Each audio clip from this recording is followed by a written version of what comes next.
WJBW is made possible by sausage.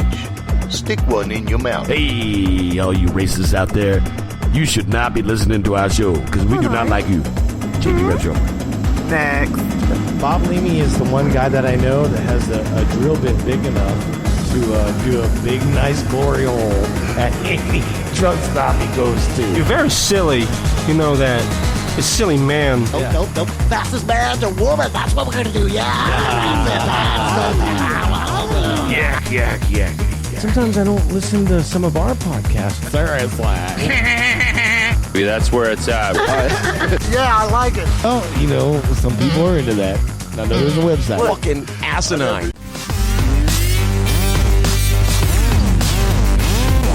Some shit like that. You gotta do the Rocky Mountain Ride. Big disco. Boy. Everybody get the Rocky Mountain Ride.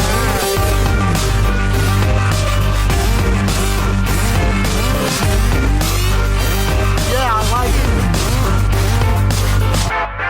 Seriously.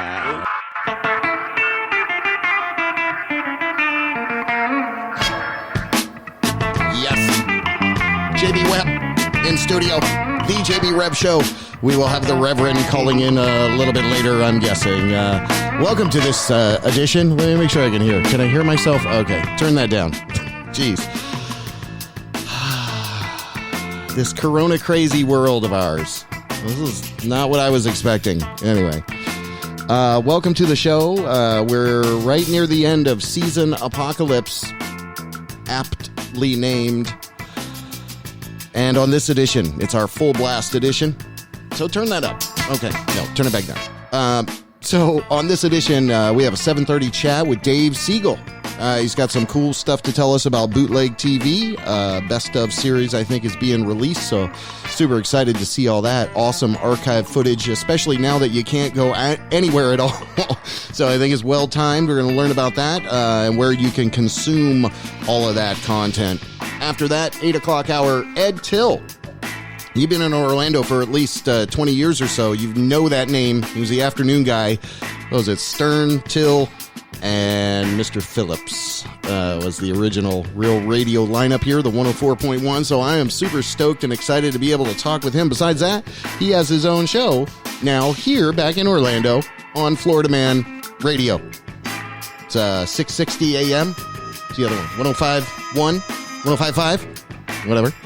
I'm not getting paid.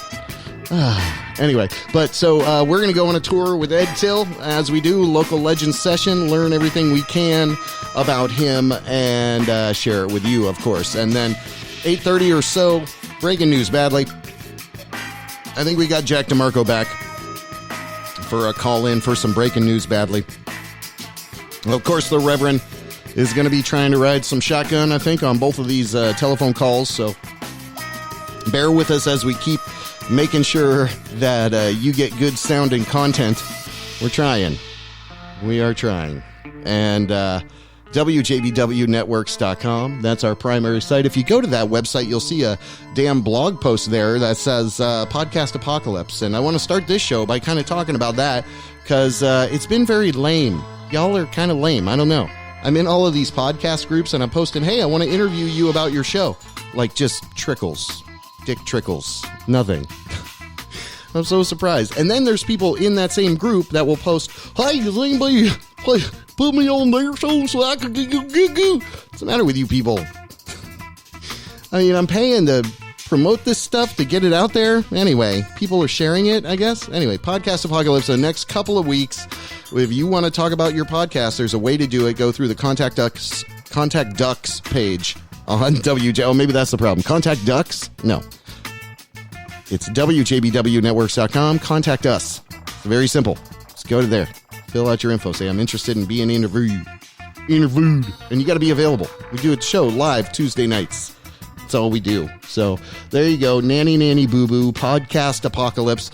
Then with this damn scare of everything going on, I've got this I'm going to show you here. It's an Amazon listing, and it's kind of funny because it's for toilet paper, and I thought we could read a little bit of that.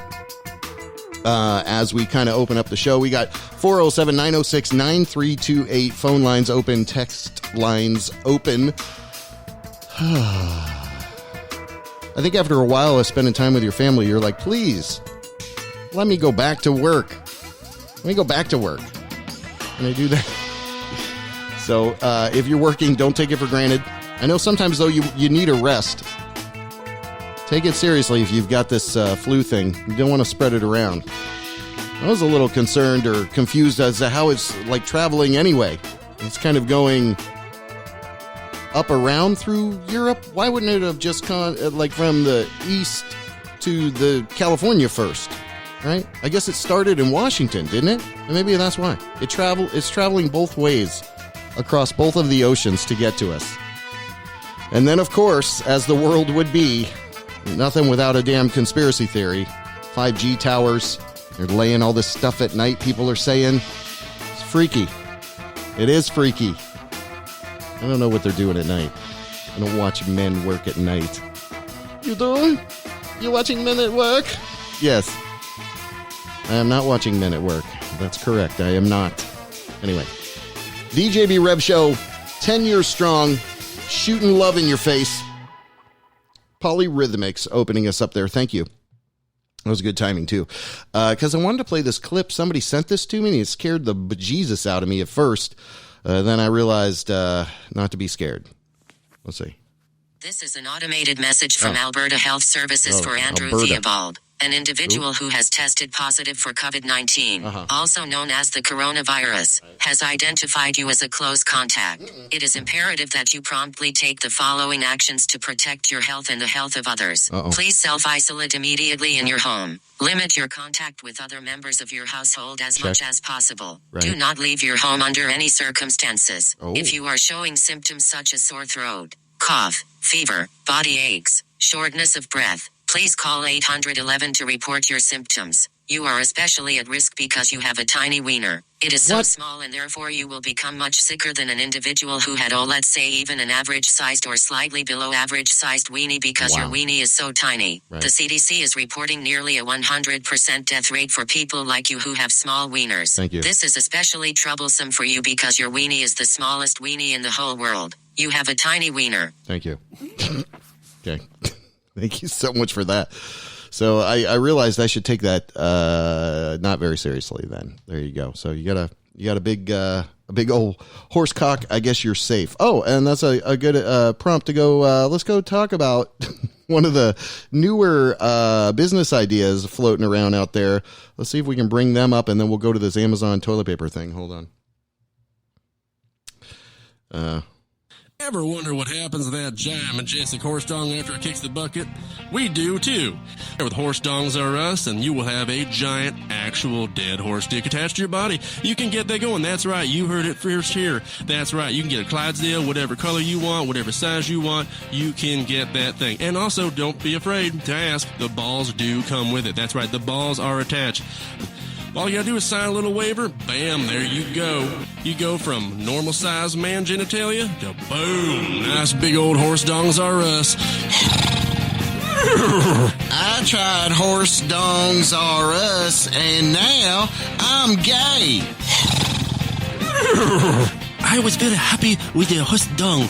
I get the horsey dung, and now I am the cream of the crop. I come to the nightclub, and they go, here come Oriental guy. He gonna have a smaller pickle, a small little wang. But no, I drop on my pants. It's like,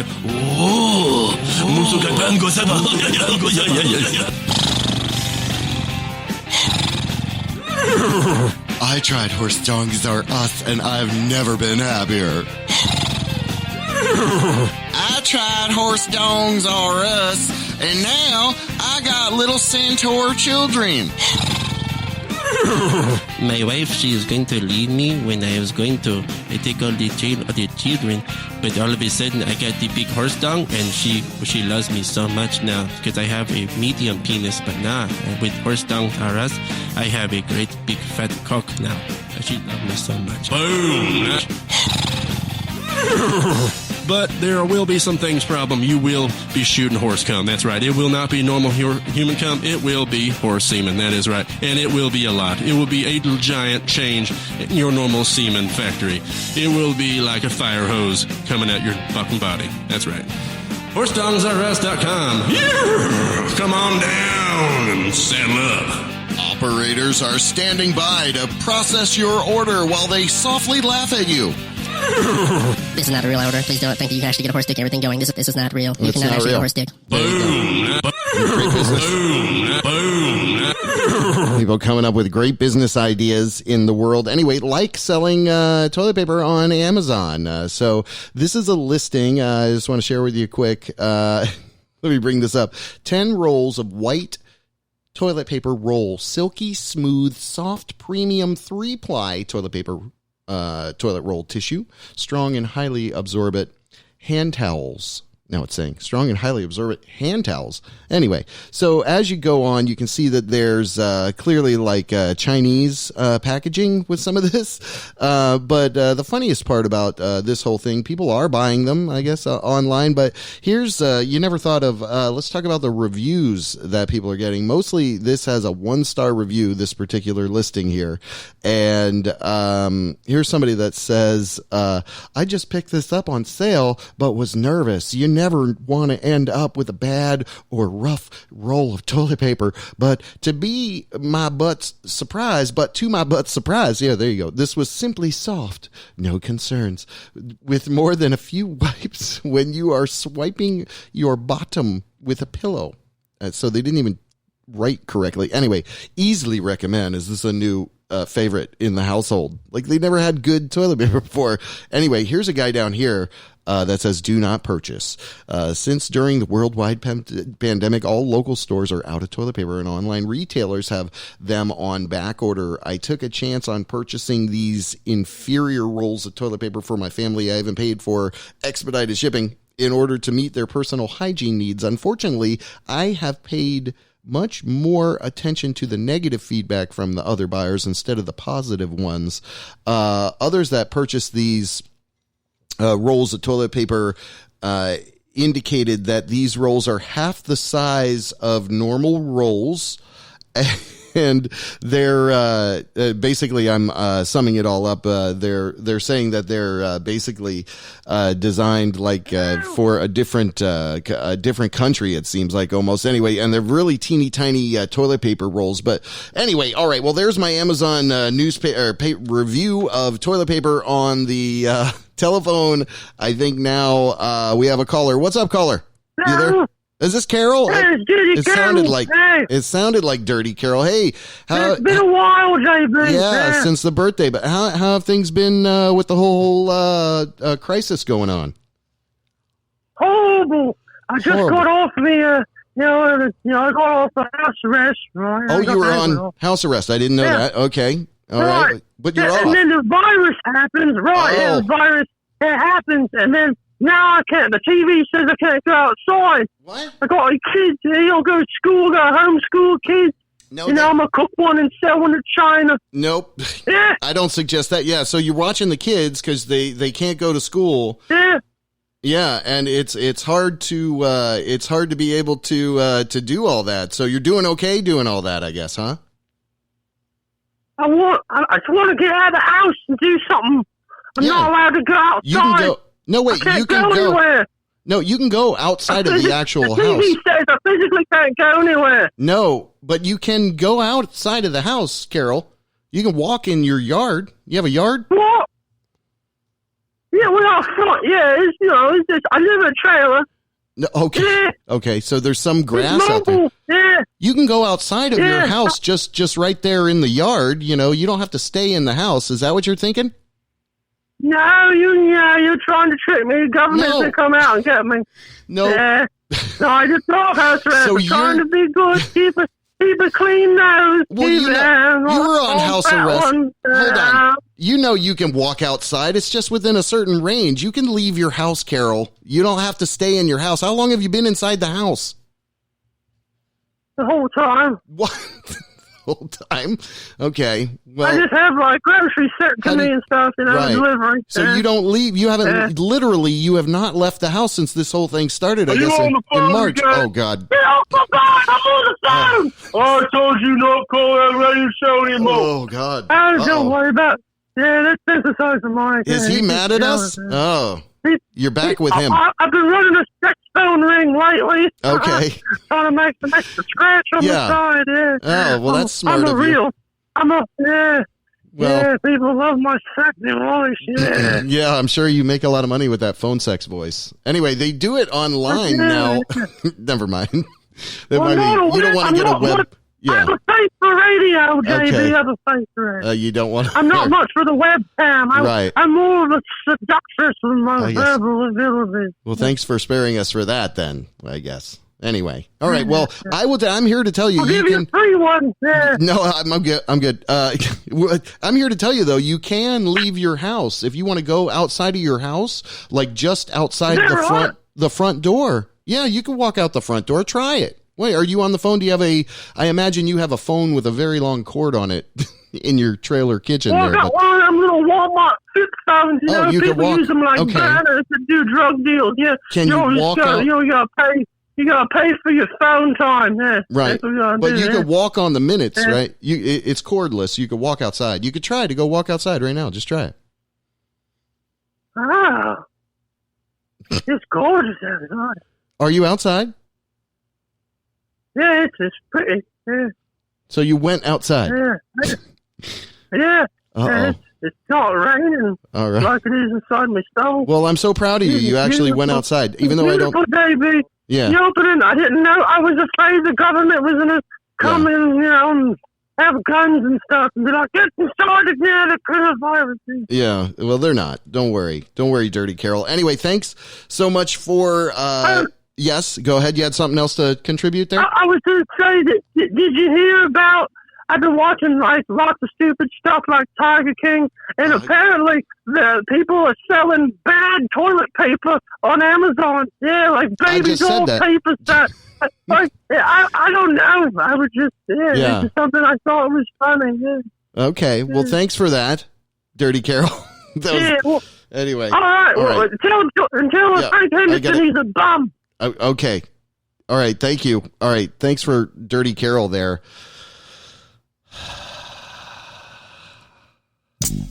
Play some music. Awesome. Be right back. Makosa.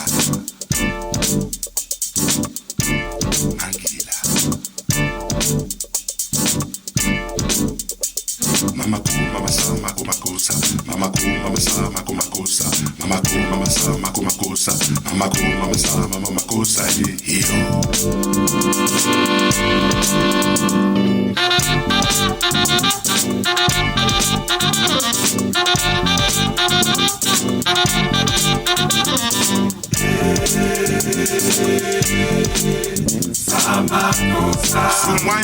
Sumanye.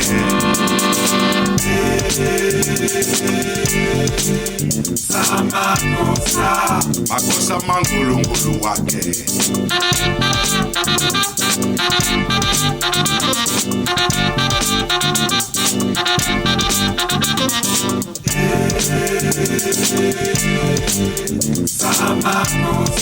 Osoma.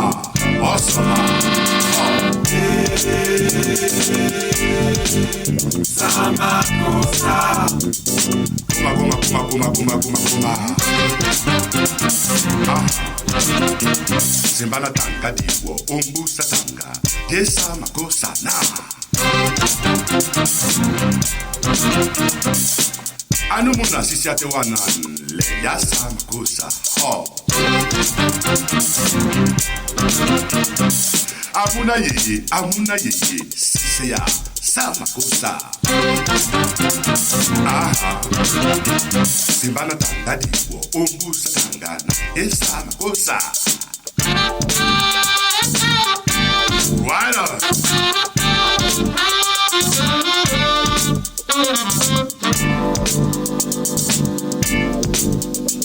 Mama mama sa makumakusa, mama ku mama sa makumakusa, mama ku mama sa makumakusa, mama ku mama sa mama makusa, iyo.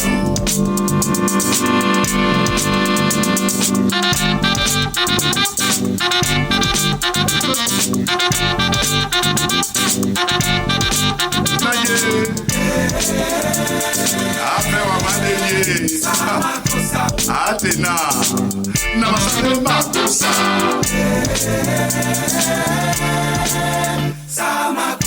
Mwade me omo a poko na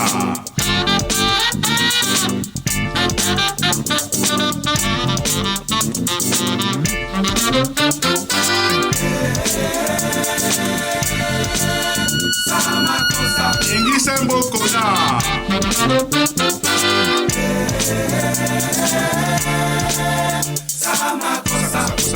Kusa Masana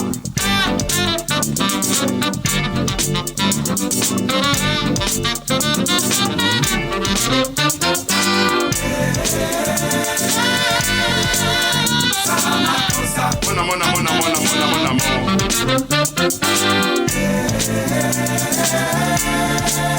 Sama cosa Atele somona Naso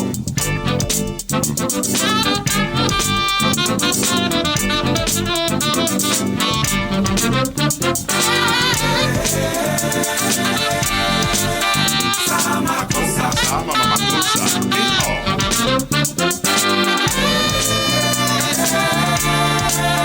Sama cosa Kuma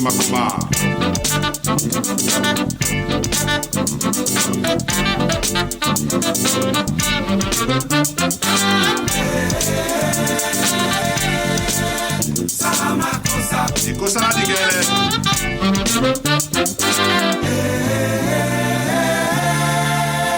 Sama cosa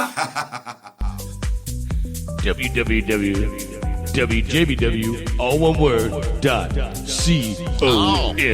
Yes, the JB Rev Show dedicated to art, music, food, activism, and 2010 I created this little idea called the Local Legend interview, and very first person we interviewed was Shannon Burke, and after that we did about maybe half a dozen or so, and then started doing them more and more.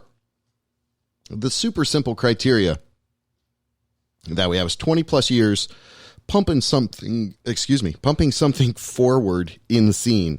So that could be, the same categories we just talked about: art, music, food, activism.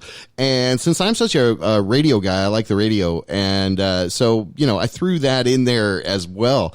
But through the course of the years, I've been able to interview a ton of people that are super successful in what they do, which makes me feel good because they gave us a little bit of their time. So everybody that's on our show that gives us a little bit of your time, whether it's a big local legend interview or not, I sincerely appreciate that. Thank you. Because trying to coordinate and schedule and do everything all live and without errors. I mean, I go back and listen to some episodes and I'm like, oh my God, the board was off. I didn't have the right heads. I mean, I'm literally doing everything. So sometimes when, you're live broadcasting, you can only keep your eyes on so much at any one given time. So the point of telling you all of this stuff is basically that I've got two clocks here. So I got one up on the monitor and I got one on my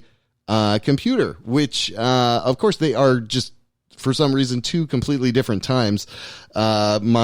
My time was off, so I thought I was actually a little closer up to the time where our guest was going to call in, and I think the Reverend's going to call in also. So let me just do that now that I fumbled around doing that. Let me try to call the Reverend's first, see if I can get him on the phone, and we'll go from there. Let's see what happens. Is he doing it? What's he doing, buddy? Hey, buddy, what are you doing, buddy? We'll see if he answers. I like that the phone is actually ringing. Hello. I don't know. Hello? Hello. Hey, do you want to be on a live internet radio show? Well, I mean, you don't have to. Only nobody's listening. Yeah, nobody's listening, just like you like it. All right, then I'll do it. Yeah. All right, good. How you doing? It is the Reverend there. Let's give him a little love. There we go. And how the hell you doing, buddy? Great to hear your voice again. WJBW Show. Oh, no time for small talk. Hold on. I got Dave Segul calling. Hold on. All right, so Mr. Segul, let's join him up into our call here. I think I have both Dave Segul on the line. Is he there? Oh. It sounds like it. Yeah, buddy. Am I here? I got the Reverend on the other line as well. You are on the line. How the hell you doing, man? I'm just doing dandy. Give me some kind of mic check. Yeah. Let's make sure we can get you in good. Mic check, mic check. Mic check, 1, 2. 1, 2. Microphone, penis, vagina, penis. Yes. Okay, you're coming in pretty good, I guess. Dave Segul. My penis is coming in pretty good. Penis is coming in pretty good. Thank you, Dave. It is. Dave Segul, local legend, founder of Bootleg TV. Welcome back to our humble little show. Now, you're still up north, aren't you? Still in Jersey, or? I am in Jersey. Yeah. I'm orbiting Uranus, but living in New Jersey. Yes. Oh, good. Well, good. Well, it's, I'm glad to hear you're doing good. How's the whole world over there? Are you guys in like a metropolis type of city type of area? Are you a little more rural, or what's life like out there in Jersey? Living in a shotgun shack. Yeah, you are. No, not really. Yeah, it's just like everybody else, man. We're afraid to get within 6 feet of each other, but we still love our brothers and sisters. Yeah. Yeah. It's the pretty much. I wish I could be there hugging you, but I can't. That'd be great. I know. Both of you, actually. Maybe we can do a group hug when we get back together. A 3-way group hug. Yeah, we'll have somebody else take a picture of that. But you, man, I've said it multiple times. You are such an inspirational guy, and especially to someone like me who 10 years ago created this show, which was really based on a lot of fumes that Mr. Dave Segul put off here in Orlando, Florida. This guy, every badass music venue, every place where great music was, all of a sudden there was Dave and his badass camera, his huge broadcast quality camera. And this is going back go that far, but thank you. Into the 90s. I mean, I'm sorry. At the time, it was phenomenal. Yeah, at the time, not everybody had expensive stuff. And even though mine was prosumer at best, it was expensive and good enough to do the job we did. Yeah. Well, what I always loved about you, again, is just that spirit that you were always out there doing it. You were capturing everything going on. You were documenting what was going on in Orlando. And that's really what Bootleg TV, the whole premise of it, kind of was, giving Central Florida a glimpse into Orlando nightlife. A lot of the great bands around here playing all the time. So color that in. How long ago was it when you actually started the whole Bootleg TV concept? And then I want to talk about coming up into current day. You're going to be releasing some awesome stuff from the archive. We are coming full circle, my friend. Yes. Yeah. So basically, Bootleg Television started in 1990. Well, I went to film school in Orlando, got out in 94, and all my friends were artists and musicians, and I was the quote-unquote wannabe filmmaker. Yeah. So being that was our time, everybody went out to clubs and saw music. I as a filmmaker thought this was a great thing to document. And what it started out as was a documentary. It was just supposed to be a quick documentary and see what happens. But as we, got out there more and more, there was so much talent that, I was working for a guy who had a small little TV studio, and he said, "What are you going to do with all that stuff?" And I was like, do this, that. And he goes, "Well, why don't you make a show?" I thought, well, wait a minute. That's actually a really good idea. I was always, we're all products of the MTV generation. All I ever wanted to do was work for MTV. So with that said, I ended up creating my own MTV. Yes, it was focused and created in Orlando, but that was basically just supposed to be a prototype for Bootleg Television anywhere. Bootleg LA, Bootleg New York, Bootleg Tokyo, wherever.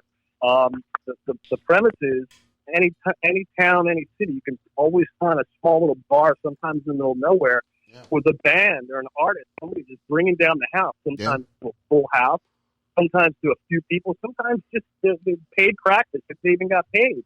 Right. But, you know, these are masters of their craft, amazing artists and musicians that I figured, you know, just capturing it whenever we could. I always was a fly on the wall. That's all I ever wanted to be, you know, and putting a mirror to this. And so as we gained more and more of an archive of this amazing talent, you know, it just kept, you know, what was supposed to be the documentary turned into a TV show, and it ran for 8 years. Yeah. You know, we started in cable, then we moved to W Fox and WB and UPN, and before you knew it, it was, you know, it was a whirlwind, you know. So, yeah, that's pretty much how it was and where it is now. We're going back to the future. You know, the whole idea about the documentary has come full circle, because now's the perfect time to do the documentary, because what was, you know, with all these great talents, you know, we're 20 years later, and where are they now? Yeah. Where's their music? You know, we've always seen the shows, the movies, the documentaries about, okay, this band, they got the record contract, they got the money, they did this, they did that, they drugs, they this, that, whatever. What about the artists and musicians that never got the big contract, but yet are just as good as, if not better than, half the stuff you've seen on TV or heard on the radio, and they're still doing it. Yeah. And they're still got their day jobs, or they're still, you know, shoveling coal or digging ditches, but yet they still get out there and play their music all week long, you know, wherever, whenever. With, you know, some have, I don't know, some have changed their dreams, you know. Yeah. Back then, you know, it was so different because, you know, musicians or the music scene, as well as myself, I was no different than a band. We were limited to our exposure. My exposure was, you know, once a week on, you know, a late night time slot. And, you know, we did it, you know, when we could produce it. You know, we ran it, like I said, for 8 years off and on. But, you know, now look at things, you know, you've got MTV, you've got YouTube, you've got the internet. You know, when we came off the air, in 95. YouTube was created in 1995. I mean, if I had to do it all over again today, I never would have spent the money to do it on TV. Right. Because you got people doing it on YouTube and creating unbelievable, you know, futures for themselves. Yeah, exactly. You know? It's all about exposure. Exactly. Yeah, you definitely though were still blazing the trail though, because you were still, you know, doing that. YouTube wasn't as viable as you know it is today back then, I guess. Oh, absolutely not. We didn't even, you know, I didn't have a YouTube channel until I was off the air. You know. Yeah. But yeah, you know, that's it's all about the exposure, and that's what we were limited to then. And back then, you know, bands. I mean, everybody knows bands. Back then, what they had the press kit. They had a cassette or a CD. Yeah. They had a glossy print of the band and an article about themselves, and maybe some clippings. You know, now you could be a band or an artist and get a cool song or something and get it on YouTube, and if that thing goes viral, damn, they could have everything that they wanted as far as the contract there and then. Now, that's few and far between, but yet the odds are so much more in their favors now. Exactly. You know? Yeah. People are looking for that. Some people, it's their whole job just to seek out original stuff and try to bring it in under a label or a record company, or do they make record? Are they look still at called Justin Bieber. Yeah. Exactly. Look at Lord. Look at these artists that were created in their YouTube, you know, environment. What do you think of this fucking TikTok thing? Have you gotten into that yet? It's basically, if you're not familiar, no, people that don't know. Anyway, it's a little dancing app. You could like make a stupid dance or some shit. Anyway, but it does crack me up when they're like, oh my God, there's like 9,000, 9 million views this little guy has or whatever. It's just crazy because does it always translate? Yeah, I mean, and the guy's not really doing anything more difficult that a damn, 5 musicians in, a studio do to produce an album. I mean, so the metrics kind of are definitely off, but I totally understand what you're saying. And we're talking with Dave Segul. bootlegtelevision.com, Bootleg TV out there for sure. Bootleg. Dude, it meant I don't want to cut you off, Reverend. Hold on. Nope. I'm talking over you. Hold on. But I just want to say, as a young person, growing up here in Orlando, the show would come on at like 2:30 in the morning or something. And after going out, it was always so awesome to watch Bootleg TV. So I'm kind of like, this is our dorky fanboy edition again, because we're bringing back a little bit of the 90s with Bootleg TV and Ed Tyll a little bit later. So, I just want to, again, commend you for your bravado, my man. You really, you did do it right. I mean, this show was on TV, and people would almost, really want to see it. That and the Family Auto Mart guy, those were the two. Remember that guy? Thanks for putting me into such time. No, come on. I'm just kidding. Hey, tires ain't pretty. Uh-oh. Sorry about that. Uh-oh, the Reverend's piping in. Oh, I'm sorry, the Reverend. All right, but anyway, I really appreciate the work that you've done over the years, Dave. Thank you. The Reverend, go ahead. No, for sure. I was just saying tires ain't pretty. And thank you. Yeah. Yeah, man. How do you know my tires ain't pretty? Well, I remember that commercial you used to do back in the day. That and used to what now Andrew Spears painted on the Ralph Kazarian commercials he used to do. Yeah. There was so much cool stuff that came from Bootleg TV.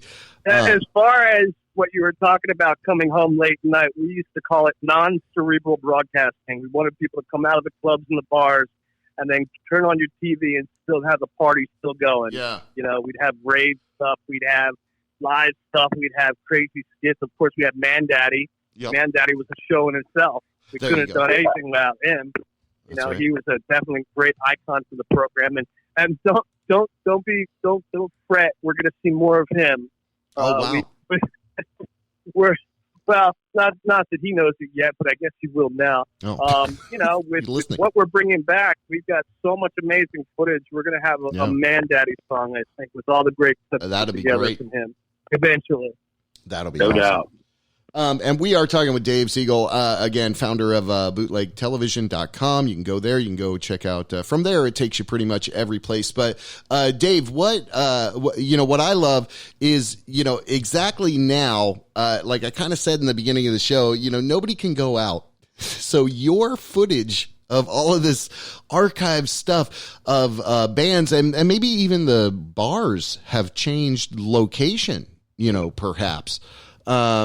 Or they're not even there, yeah. Or they're not even there anymore, yeah. I mean, I just love the nostalgia that bootlegtelevision.com has the ability to evoke when I watch it, at least. And I'm sure other people feel that same exact way. But so let's kind of move into a little bit of the fact that you focused on art as well, which at the time, I don't think there was really anybody, the music side of it's totally understandable, but the art side of it too, is something super cool. And, a dear friend of ours, mutually, we both lost Jim Jackson. When I watched that footage, I'm just like, oh my God. And Morgan Steele, you thankfully had the foresight or at least just a good eye to say, these guys need to be on film.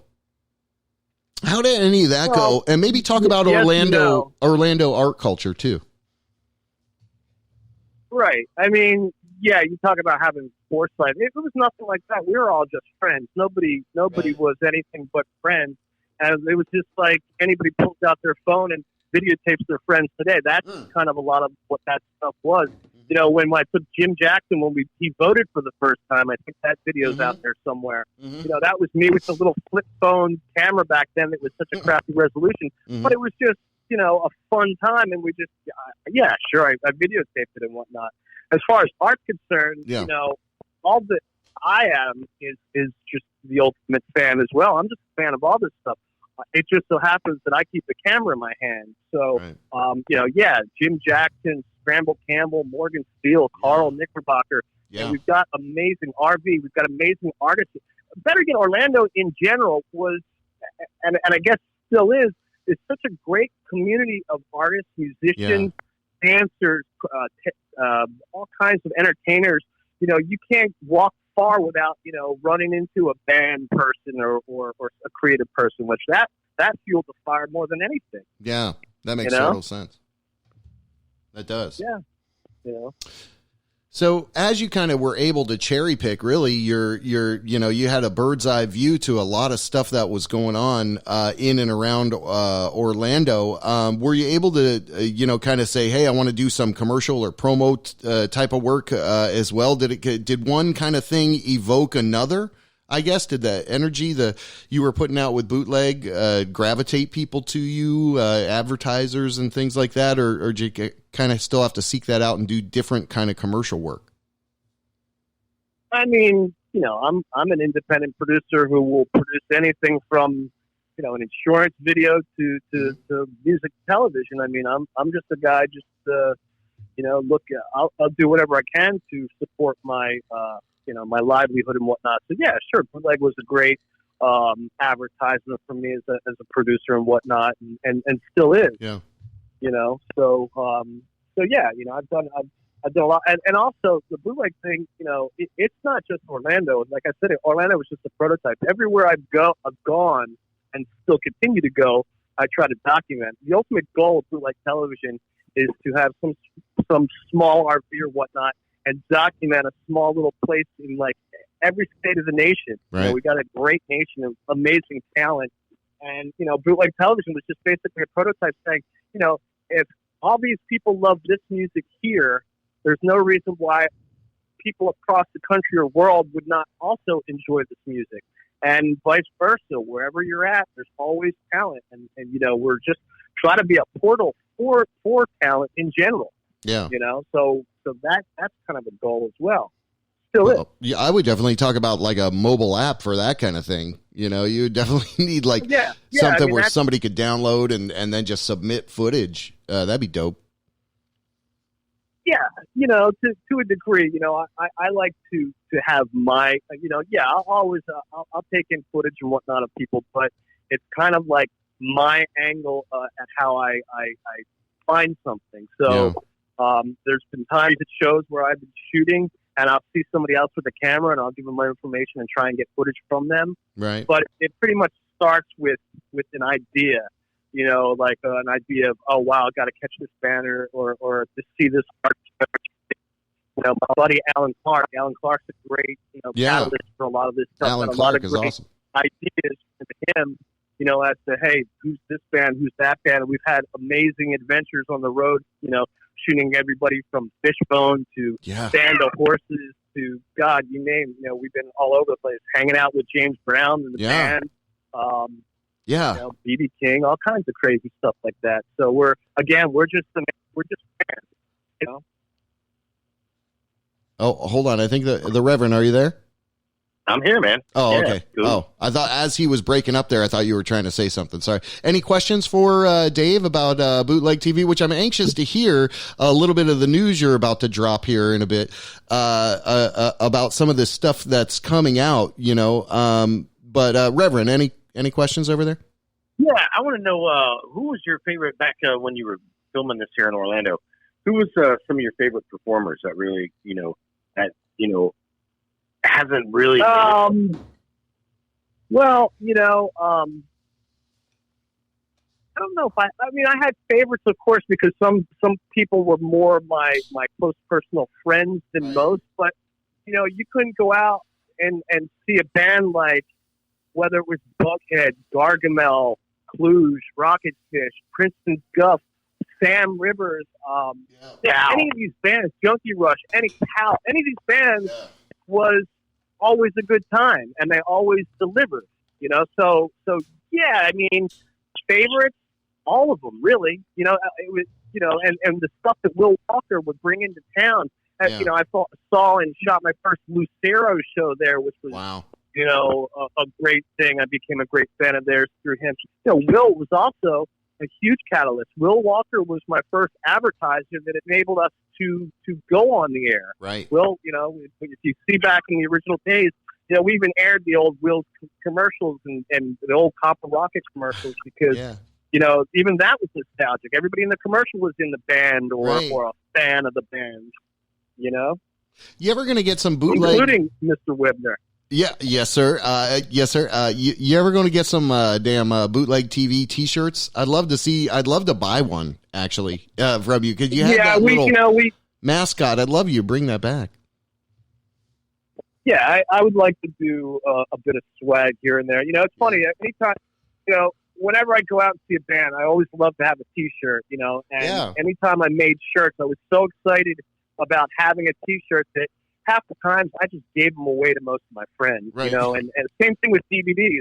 One of the things that I'm going to be doing coming up is I'm going to be playing in its entirety, some of these, some of our swag. Like we're going to air, I think it was Jason Powell from Bughead put a picture up of this Wills DVD that we did way back when, which incidentally was the second one we did.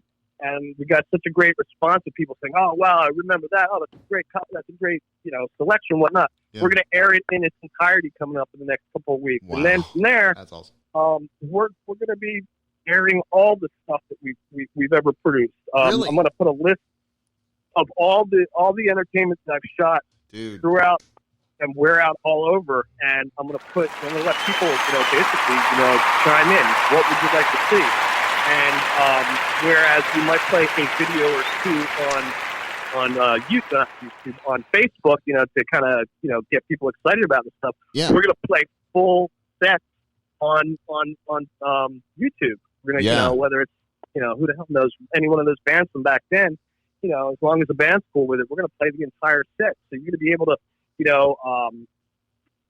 relive what was then. And again, with the bands being limited back then and myself being limited, we could, create a whole new fan base for these bands, even if they're not around anymore, because again, if somebody wants, if you didn't see it or hear it back then or weren't in the vicinity, then how would you know it was there? Right. No. Plain Jane Automobile. Are they still around? Anyway, talking with Dave Segul. I don't know. Bring Back Joel. Remember them? Remember my friend Steve? Yeah, there were a lot. Joel's on there. Yeah, my friend Steve. Precious. Oh, they are. Precious. What about them? Anyway, Darling. There you go. Anyway. Yeah. Slow. Oh, wow. Slow. Forget Blue Eyes, Mississippi. Dude, Blue Eyes. All amazing artists. Wow. Yeah. Rizzo. Jeff Nolan, all his, anytime he gets on the stage with a guitar anywhere, it's always, Kaylee Baker. I mean, again, all I'm reiterating is there's so much talent out there that, it's hard not to see something amazing. For sure. Well, I encourage people. What's the best way? What should they do? Like, go follow the Facebook page? Are you going to set up watch parties for this stuff? I'd imagine. Go to my Venmo. Go to my PayPal. Send me all the money you want. No, I'm kidding. Facebook is always good. We're Bootleg Television on Facebook. We're Bootleg TV on YouTube. Yeah. With the help of people like JB Webb and the Reverend, and the Rev, you took my breath away, Rev. I'm sorry. We're going to learn how to ride this promotion vehicle that is the interweb these days. Hell yeah. And we'll be in tune with all you guys, and helping each other, help each other. I can't wait. I mean, you've got a number of bootleg TVs, but one night I think I'm just gonna binge on them, as many as I could do, because it really evokes a lot of memory out of me, just to even see, local guys here, Tom and Dan, they've got this documentary on Amazon now of their whole story. And I just love to see stuff like that, just because, you really helped a lot of people, Dave, I would say, because those nights, for the most part, you were always kind of like a blur, like you love the music, but you don't remember everything. I lost my watch, my Swatch watch back in the 90s and whatever, so I'm really, again, so happy to have you on, because those freaking times that were epic in Orlando, you got a bunch of them on celluloid, man, and you're going to be releasing them Best of Bootleg TV Archive Special. I'm not sure what it's called quite yet, but anytime you throw something out there, man, just light us up. I am more than happy to share it because I do think it's a part of Orlando history, music history specifically, and art history as well. Absolutely. Our history, it's just as important as any other history. And I will tell you this, that as well as the local scene, we shot a lot of amazing national acts, everybody from Sonic Youth to Mike Watt to Jay Mastis to all these amazing bands that we're going to start airing some of that stuff as well. Wow, that's fantastic. Yeah. It's and again, what we're going to do with the documentary is we're going to be revisiting these people, and we're going to be out with a crew, and we're going to be coming and talking to people, talking to the people that made the scene at the time, and where are they now, and why not? Are you doing like a GoFundMe or a Patreon kind of a thing to help with the funding of all of this? I'm trying to figure that out. Okay. I personally would like to find a corporate investor, where I don't have to hit hands up for money, but. At the same time, however it needs to get done, it'll get done, but it will get done somehow. Okay, yeah, you'd rather do it kind of the straight boom to the purse strings, bam, and make it happen, which is cool.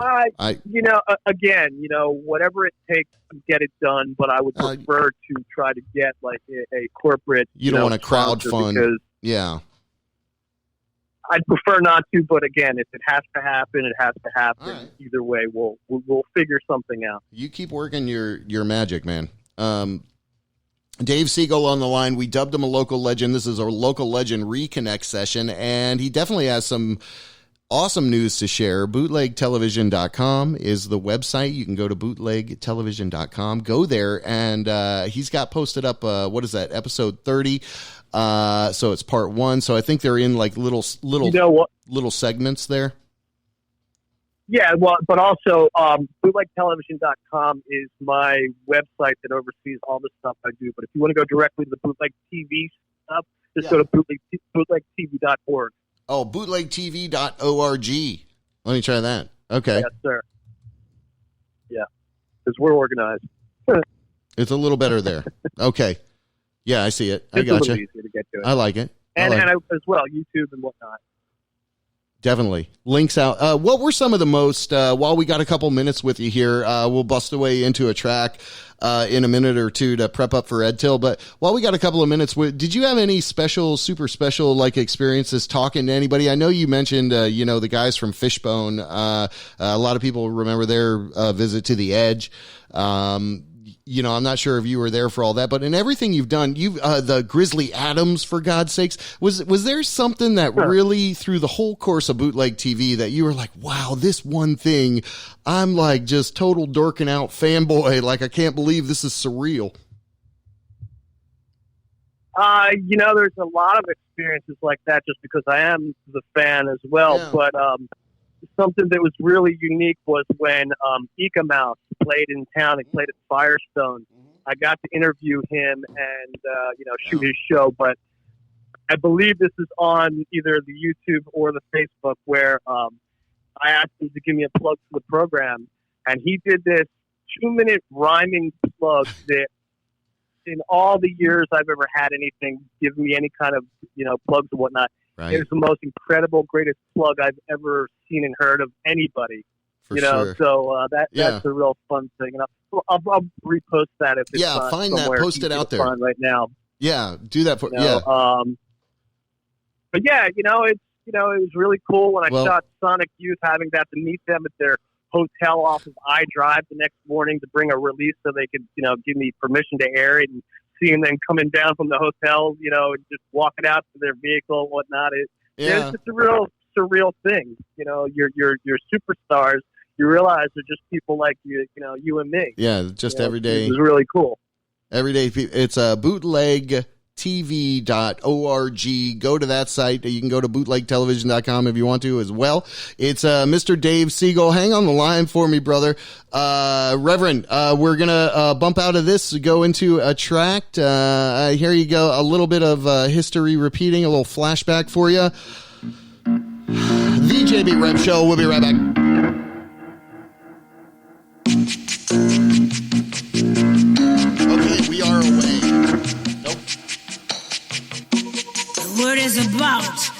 something evolving. Whatever may come, the world keeps revolving. They say the next big thing is here, that the revolution's near.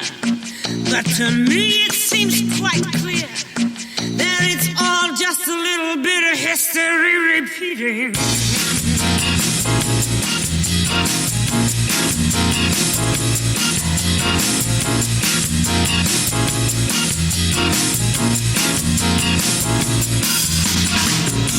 The newspapers shout, a new style is growing, but it don't know if it's coming or going.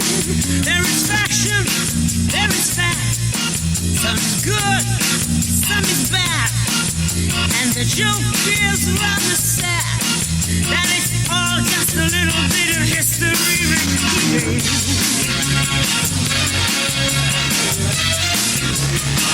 And I've seen it before,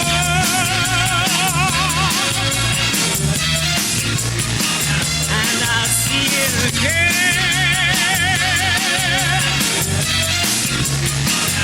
Yes, I've seen it before. Just little bits of history repeating.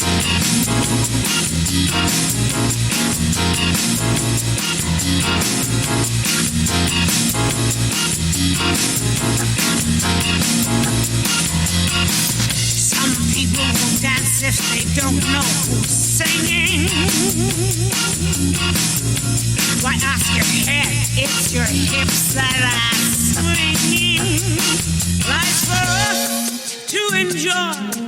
Woman, man, girl and boy, feel the pain, feel the joy, and sidestep the little bits of history repeating.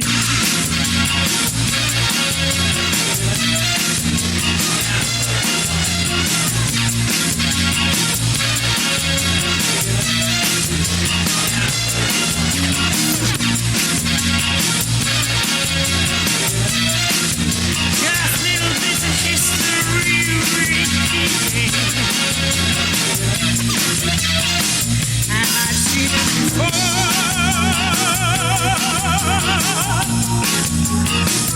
and I'll see it again. Yes, I've seen it before. Just little bits of history repeating.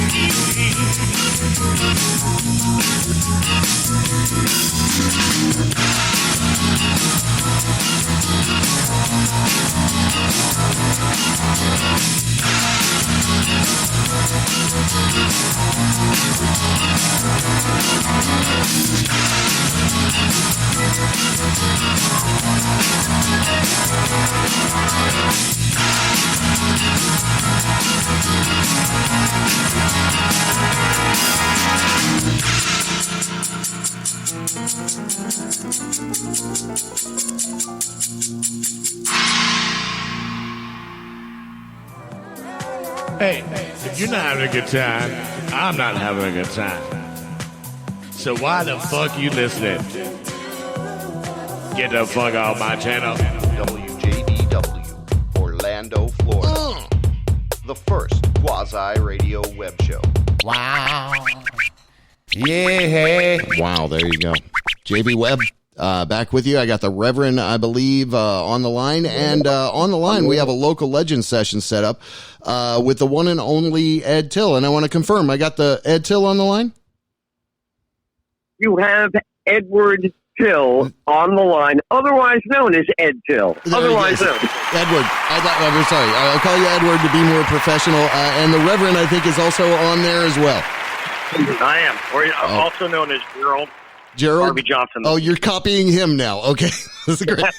All right. Hilarious. Yeah, you should copy this guy. I have to say, not to interrupt right away, because, that's not my style. Yeah. But, no, not honestly, at all. It's because of having a reverend that I self-addressed as Edward, because I was raised with reverence with reverence for a reverend. Yes. So if the Rev wants to allow Ed, I am good with following the leadership of a man of faith. Good. All right. Good. Reverend, you ordain Ed instead of Edward, I presume, or are we going with formal first names on this? Come on. I like the Ed.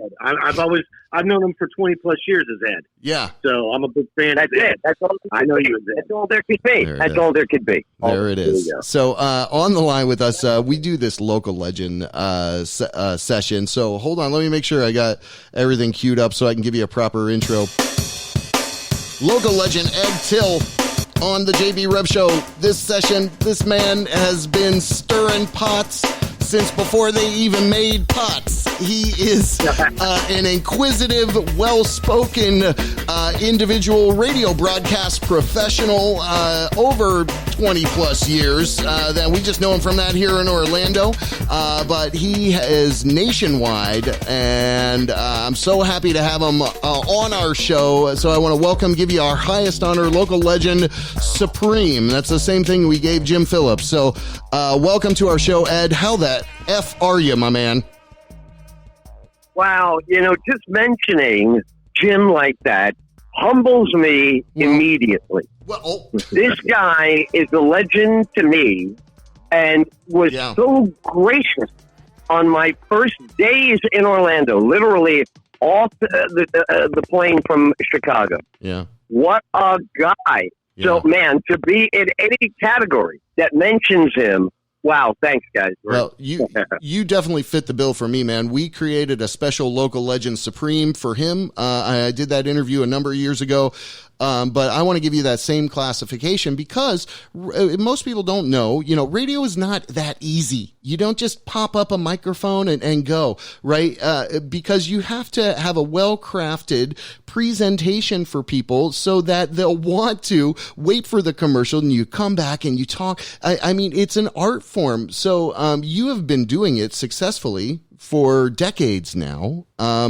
So I love the fact that you're back here in Orlando. So anyway, so our equivalent title there is well earned on your end, one could say. Wow. Well, I mean, it is the most beautiful way you could put it. You really got me on the definition of what we do. That is what we do. Now, it does look easy. Because when I was a kid, I used to watch bowling on television. You go, oh, wow, this is going to be a piece of cake. You stand right there and you get these strikes and a ton of money. And then you get there and you find out. So it is an art form. And it is a great place to invest who you are into a lifelong body of work. Yeah. That's the kind of dude or dudette you are. It's great. You want to be a writer, you like to type or whatever, but if you love verbal engagement on every level, these categories kill me. What's your category? My category is Ed Tyll. My category is 64 years on planet Earth. Yeah. You said origins earlier. Can we talk about origins? Sure. I remember hearing the story of where my mom and dad made love to bring me about. That would be my origin. You remember I remember I hear the stories. My parents were storytellers. The storytelling of bringing me out of the hospital during a blizzard out of an incubator in the Bronx to a tenement with no heat on the other end. Turn on the stove. Right. So it was quite an origin. The origin was pretty stunning if you look at who you're talking to tonight. Well, that's what we love to learn about, our origin. So I'm glad you kind of redirected us there. So you grew up in New York and Brooklyn, right? I mean, was radio always a fascination for you, or what? Were you into art or music as a kid? What was the point up until before you got into radio? Give us a little color around that, Ed. Boy, man, you are peeking at the notebook, right? Art, music, art. When you're real little, you sing along with your parents. Yeah. As you get out of the house, you want to start a band with your friends. Right. Speaking kept you alive in my borough. Yeah. If you don't want to die of lead poisoning, you learned quickly. You picked up on how to connect correctly to get through the day. So you take Italian parents that have a lot of weddings, and who always wants to be on the microphone? Little Edward. But he's only 4. He just wants to do one song. Really, bring him on. One song. So by the age of 6, I'm introing myself and engaging audiences, loving the microphone. I'm like, this is incredible. I don't even know what this is, but I love it. Yeah. And once you're launched, you're not going to shut somebody like me up. You're gonna have to jujitsu this, man. This force is coming. Let's angle this crazy thing. Yeah. Let's not even talk about anything other than what's going to happen here. Where is it going to fall? Where is this tree going to fall? Yeah. Nice. So awesome. Now, in the box, I'll tell you about radio. Radio was all over the house, right? My mom had a beautiful plastic radio. My dad had a sacrosanct baseball listening radio, and I got my own radio in first grade. Okay. I still have my first radio from first grade. A circle dial right in the middle. Everything I knew about the Beatles and the Stones, lives, and when what's his name, Brian Jones dies in the swimming pool. I'm under the blankets. This is what they all say. I was under the blankets. Everybody was under the blankets. We're all under the blankets. We're all under blankets listening. So the world couldn't know that we're listening. Radio was cooler than cool. Yeah. Because you turned it all the way down. You can't let your parents. Now, me, I slept 10 feet from my parents in a living room. I grew up in a one-bedroom tenement. So I'm in the living room in a Castro convertible. How do you hide? Every time my old man's got to go to the bathroom. So I got no privacy. But what do I got? Deep under those covers, man. My radio had no pilot light. Didn't betray itself in any way. They go earplug. I didn't have an earplug. I pressed the plastic brick next to my face.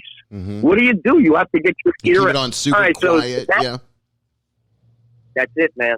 That's what you do. So that's everything I told you. It gets me up to like age 8 or something. Okay, awesome. That's it. Beatles come. We're getting a band. We're just doing it all. We're born in '56. Yeah. This is the luckiest year. How did we get missed by the Vietnam draft? They ended it just for us. Yeah. They ended the Vietnam draft right for us. So I don't know what is all that. Those are the origins. That's where I come from.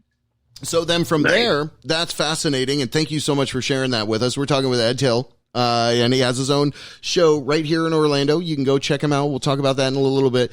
This is exactly, you are a great storyteller, and you mentioned your parents, were good storytellers. So I can really see how that kind of, the apple didn't fall far from the tree, as they say, with that particular sentiment. And also, where you grew up, you had to be well versed. If you said nothing, you're on the chopping block. So I love all that color around everything. Well, I mean, it's true too. If you're just the kid is dumb, he doesn't say anything to me. He's dumb. I asked him who he is. Anyway, but so from there, then I guess you're going high school. Was radio just the next? Hey, let's go ahead and do this, or you still keep? What happened from that point? Well, radio was blasting in the kitchen during the noisiest era of my childhood, which is the Vietnam anti-protest hippies. It's like a bouillabaisse. It's like every video on TV they're coming at, and this is blasting out of a radio from an Italian guy out of Los Angeles, transplanted to New York, but a badass Italian, just an old school guy. And Bob Grant, the name, and he was just relishing and ravaging callers left and right. Okay. One caller, finally somebody gets it. What the hell? Next caller, I hope you rot in hell. If you've been having a crash right now, you deserve to die and not be on my show. Yeah. This guy was, I couldn't believe it was real. Yeah. And my mom is listening to this like he's Moses over here. This guy's on every day, religiously. You don't miss this guy. Wow. I said, holy cow, man. I said, what am I doing in the band over here? I was in a band, loving it. I went from playing drums to keyboards to frontman, and I'm having a ball. But nothing was like that. Nothing was like that. I didn't know what that was, but I was like, I could do that. I think I could do that.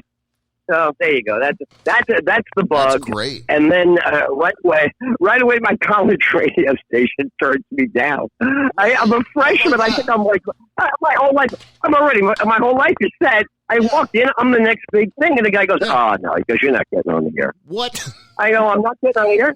He goes, "No, you're not getting on the air." I said, "Why?" He goes, "You're a freshman." He goes, "You're lucky I'm even talking to you." Oh, he says, "Forget it." He goes, "You better go pull some records to the DJs and go score a pot for the next DJ because she's cute." Everybody, and that's yours. I said, "Wow." I said, "I'm out of this joint." I said, "But just for the record," I said, "Am I contributing to this with my student activities fee?" I said, "Because I don't know what you're doing, but I would like my $18 for the semester back if I can't use a radio station that I'm funding over here." Yeah, okay. So I walk out the door, and I'm furious, pissed off, like couldn't believe it. Okay. So I go down to Ratsdale, get a 25-cent beer, start talking to my buddies, telling them the whole story. I don't know what these people are crazy. I'm getting ready to take over the whole campus. It's going to be the biggest thing ever. And the guy tells me I'm a freshman? F him. I should give me that newspaper. Reading the news, I got the New York Post, all my life, the New York Post, New York Daily News. So I look in the Post, and sure enough, I said, I've seen these ads. You can produce your own radio show on a station in New Jersey. It's really on the air, 107 FM. Really? And these guys can suck my left ball until we change the clocks. Until we change the clock, there's my left nut. You must have nothing to do. So, boom. I go into the guy, and the guy says to me, "Wow." He goes, "You sound like you're ready to go." And he goes, "I got a lot of people in here. They don't really know how to do it." I said, "No, man, I am ready to go. Let's go." Yeah. He says, "Well, what do you want to talk about?" I said, "Well, I'm ready." I said, "Linda Ronstadt's getting screwed." He goes, "Wow, she's hot." I go, No, not like that. I go, "Not like that, dude." She's bitching in the Post that her tickets are priced less than the Eagles. Right. She's got it hit. They got it hit. Well, she's like, "What, am I getting penalized for the vagina?" The guy goes, "Oh, please, don't say vagina. You can't say it. You're in New Jersey now. You can't say that." I said, No, I'm not explaining to you. I said, "I'm not going to say vagina on here." "All right, that's good. That's good." No, we don't do that. Yeah. So that was my opening show. That's why he let me on right away. That's great. Right away. There wasn't even a doubt. I couldn't get on, and my poor girlfriend had to sit in the car. Because when was the show on? At 2 a.m.? And when at 2 a.m. on Saturday night, I had to pick her up in Queens, 90 minutes to get within listening range. As soon as I heard my voice, I turned around to come home. Never listened to the show. I wanted to make sure I was on, make sure I was being heard. Back in the car, Regina's like, "Did we turn around yet? Did we turn around?" I go, "We turned around.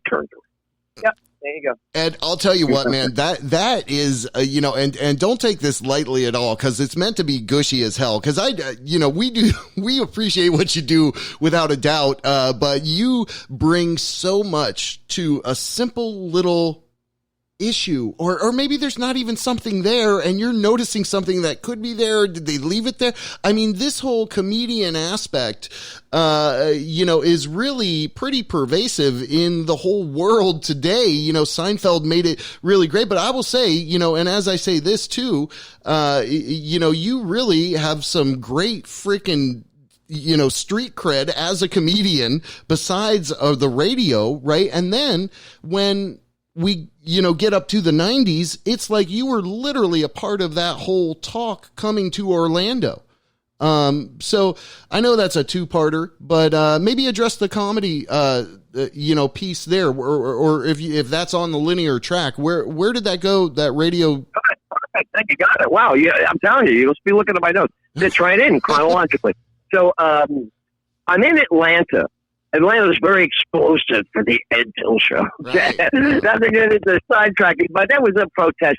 WGST, don't you know? Ed Tyll must go. Yeah, my mom says, "Edward, they didn't like you. Edward, I saw you on the news tonight, Edward. They want you." I go, "Mom, don't worry. It's always what I do." "Is this what you do? That people go outside and want you fired? They have megaphones, Edward." I asked Mom, "Put Daddy on."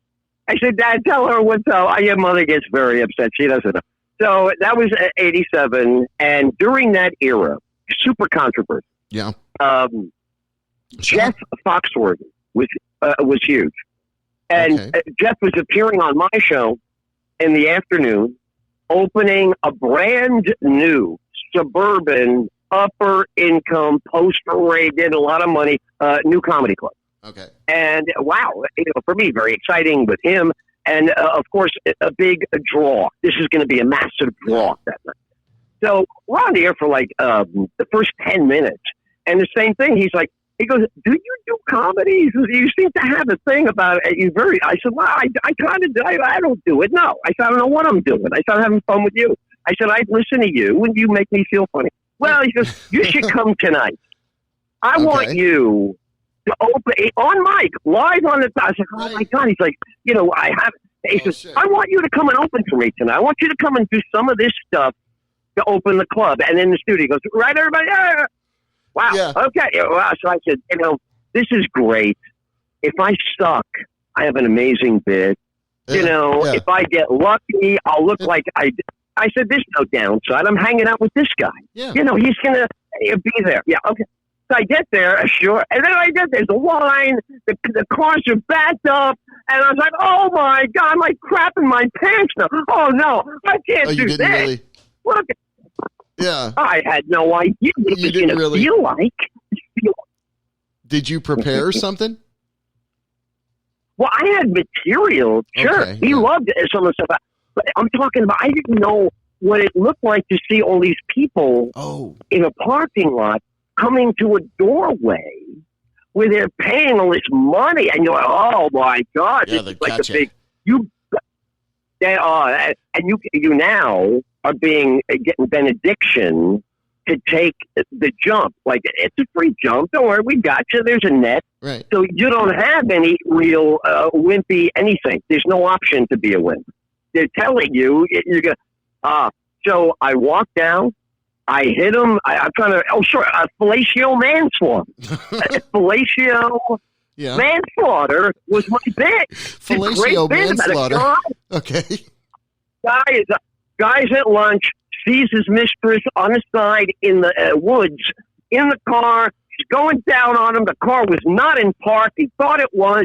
Car slams a tree. The head gets knocked into the steering column. Woman's dead. Oh. He can't move. The cops come.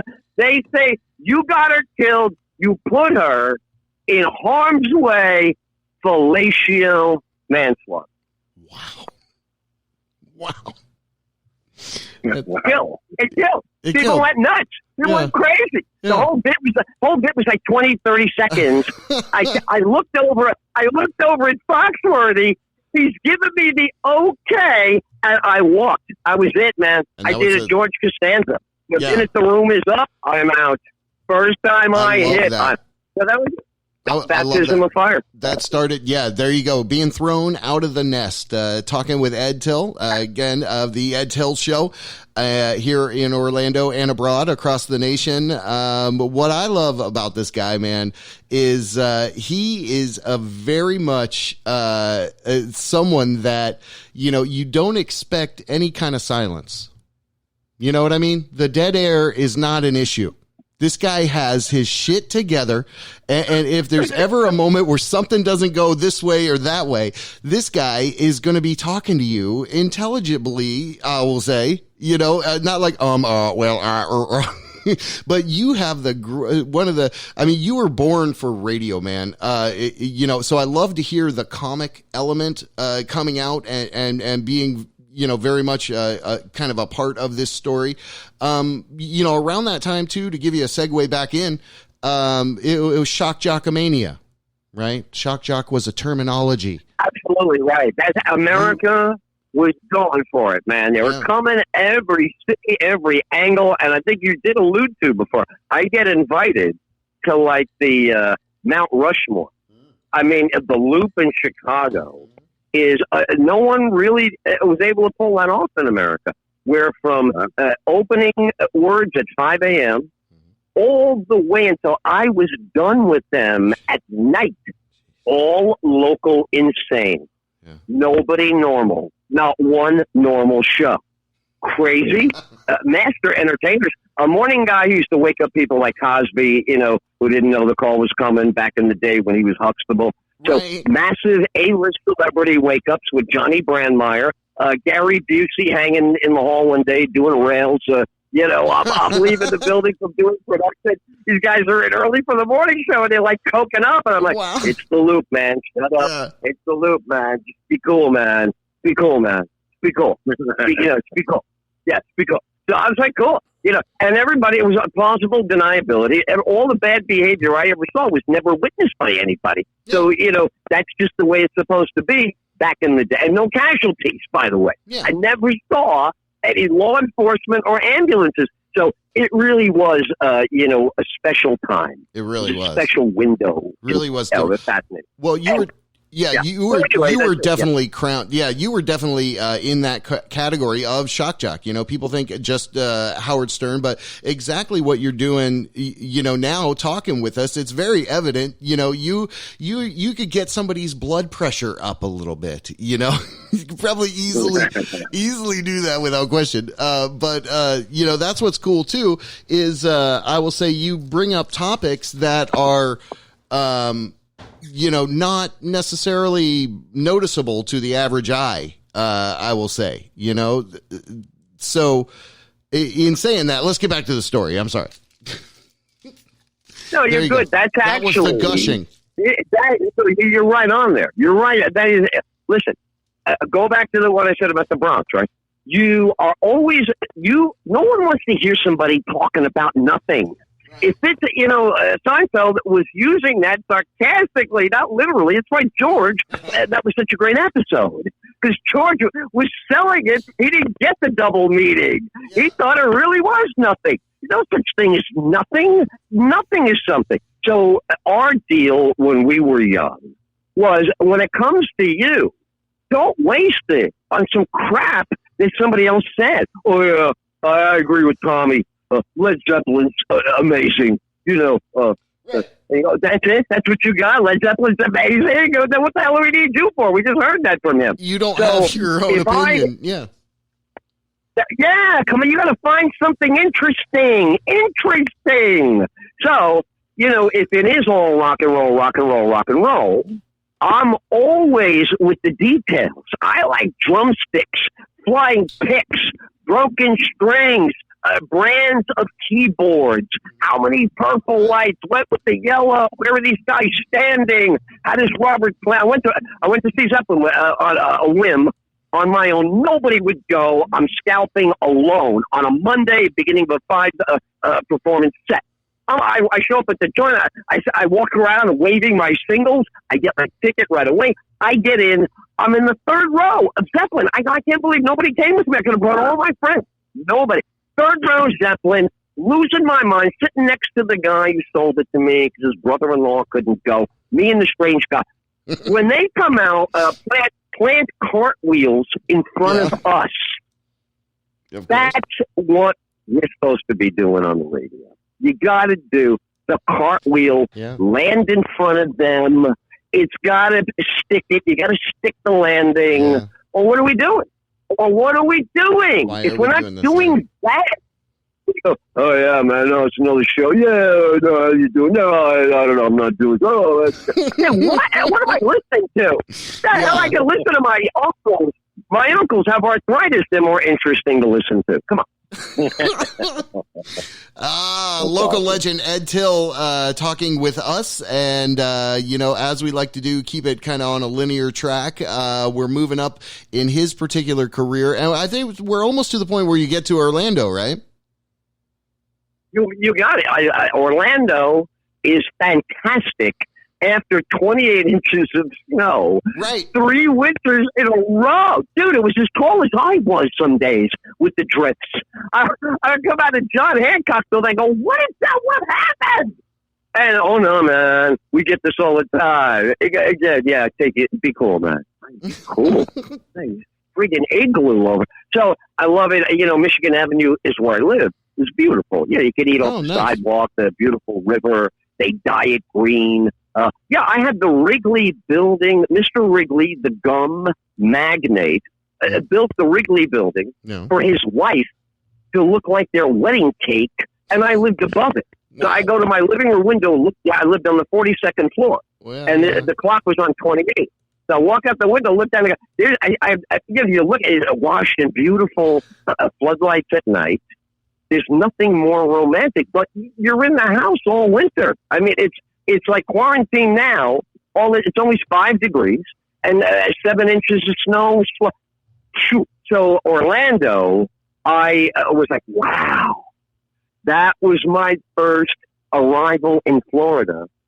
When I was in college, we took a wild ride to Florida, and we went to Brevard County, which is close enough to Orlando in my head at the time. Like, wow, coming home. Yeah. So I couldn't wait. Jumped on the plane, and, right away, I was like, oh, my God, I love it. So, that was a very quick a love affair, falling in love with Orlando, coming out of freezing cold. Yeah, coming from just for the environmental effects alone. Totally understand that.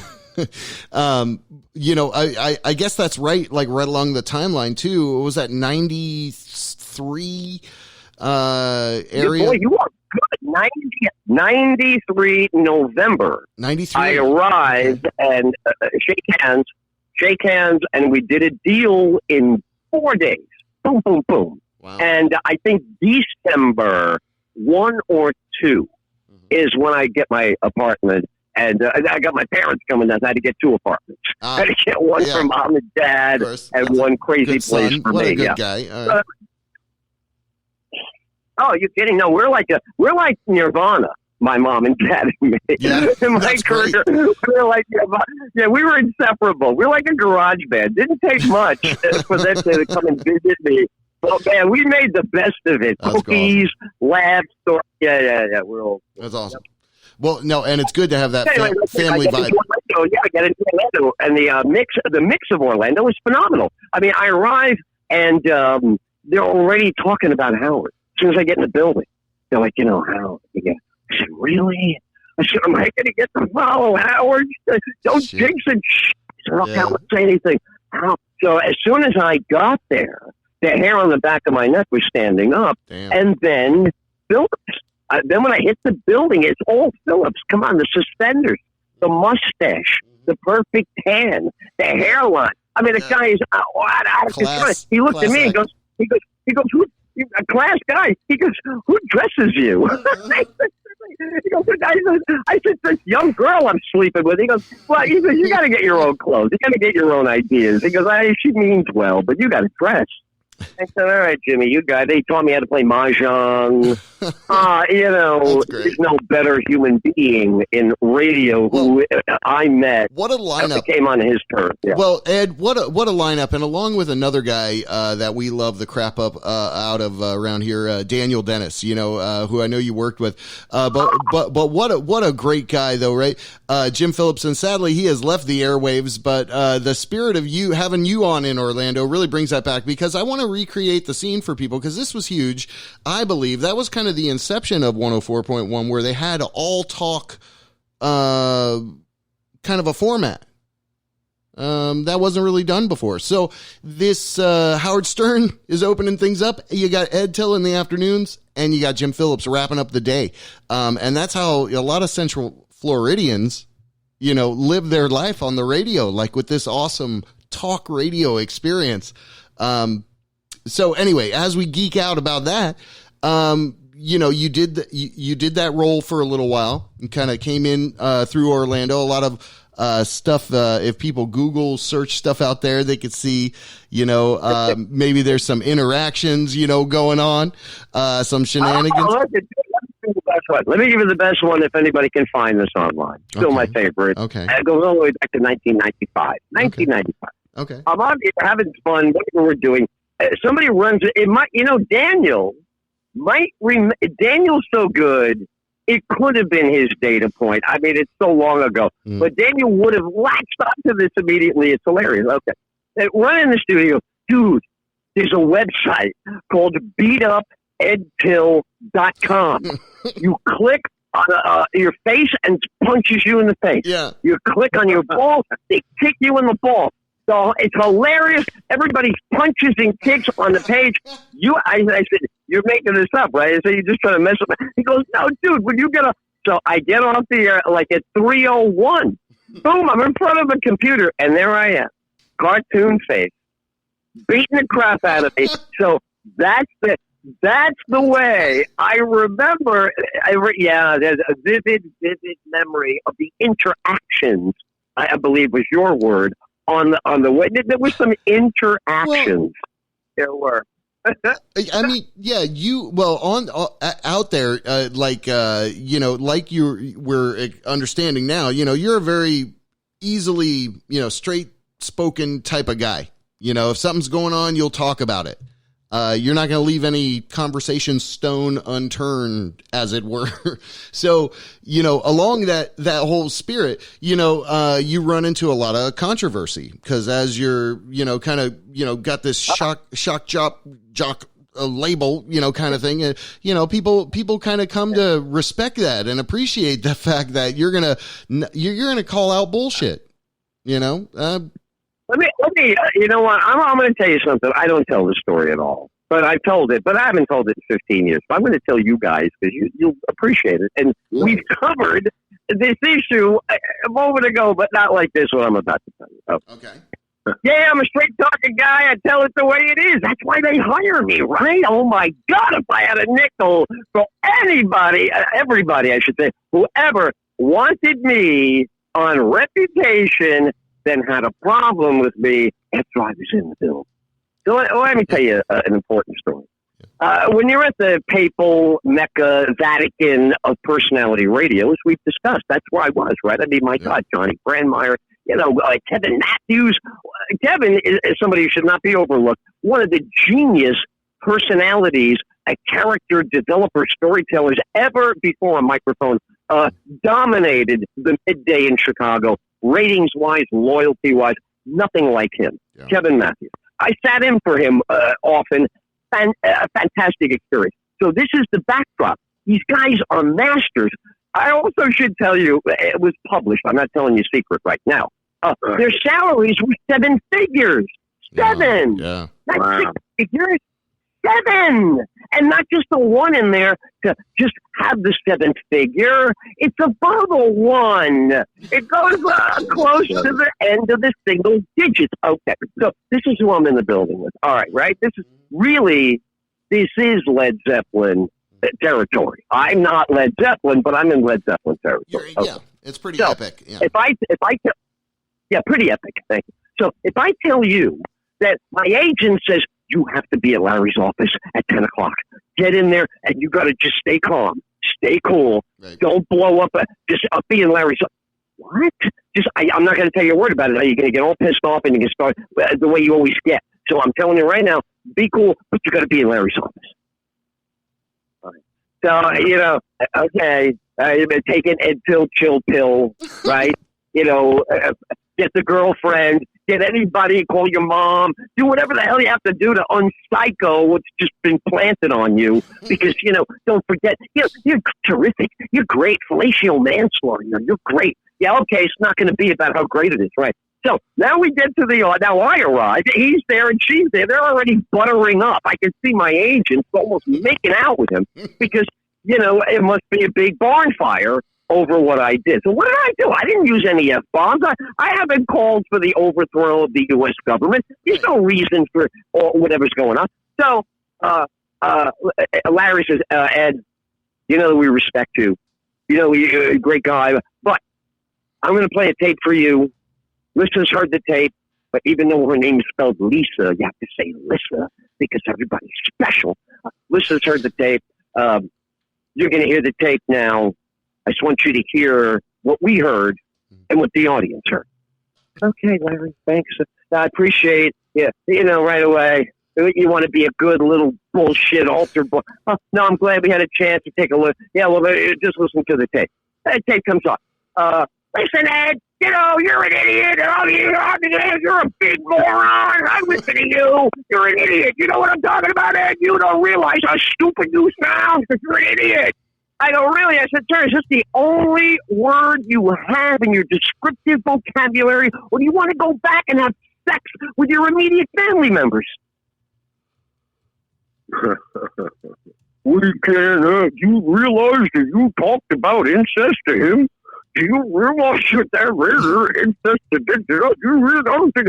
Ed, listen, try to explain to him. Ed, some people take having sex with their immediate family out loud, they take offense. I said, this is going to surprise the two of you. I meant to offend him. And are we done? Is the meeting over? Oh my God! What is the meeting about? I didn't bring the cannolis. Well, we leave the gun. Leave the gun. Give me those goddamn cannolis. I'm out of here. What are we doing? Having a meeting about what? Having a meeting about? I told you. You can't tell him that. Can't do that. Can't do that with your sister, boy. Oh, you can't do that, boy. Oh my God. Do you realize what you've said to them? People all over the center, and it was 38 states in Canada when you're on the loop. You're heard of 38 states in Canada. Yeah, you're not just on Chicago. 38 states in Canada. Right. Yeah. Remarkable. Yeah. So, so what do we have to do? What do we? I always say the same thing. So now what? We gonna put the genie back in the bottle? I said this. We've already gotten ratings out of this. You just haven't seen a book yet. I built ratings with that. That's what I glue them together with. Compelling, riveting, memorable, the next day stuff. And this is in the Vatican. This is like arguing with the Pope. Yeah. You're like, I don't believe I'm having this. But because that's what changed at the loop. That's crazy. That's how the loop changed. Everybody has a magical gestation period. They say, look, how many sophomore albums suck off of bands? Right, yeah, sure. you gotta capture your Mesopotamia. You need your Mesopotamia. The loop was a Mesopotamia for this whole real, authentic. We even mentioned Dahl. You realize Dahl blew up those records in Comiskey Park, and he hated disco. And his fans came out to the park like, Steve, you're the man. Disco sucks. You do it, Steve. And Steve said, are you guys ready? I'm gonna blow the crap out of these. Do it, Steve. Do it, Steve. He blew up the pitcher's mound. They had to cancel the game. They made him into a public villain. Oh, the greatest plan. And the people loved him more. Love him more. That's why you love him more. I don't want it. Do these explosives really damage the pitcher's mound? Oh, goodness gracious. My little balls just can't stand it. Oh, God. Yeah, Jack Lemon's like that. If you see Glenn Ross, sure. And he's right, he grabs his balls. Oh, I don't know. Oh, geez, I don't know. Oh, let me hold on to my balls. I don't know. Oh, God, is it raining? Oh, Jesus, God, bless us all. My balls can't handle your reaction. So anyway, blah, blah, blah. Wow. That's great stuff. No, that's fantastic. The Local Legend Supreme title there definitely showcased itself in the answering of a question, which is remarkable. So thank you for that. I will say, let's kind of fast forward a little bit. So you're from Orlando. You've gone to a couple other places. You've been working steady in radio which is unheard of, honestly. Remarkable. But it really is fun. Well, no, it's fun. LA scooped me up out of Orlando. Yep. The guys at Disney are in Orlando, hear me, offer me afternoon drive. I take it. That takes me to syndication out of Los Angeles for the first time. Yeah. Loved it. Congrats. Was on. Here's something to love. As we skip through, I'll give you a real highlight.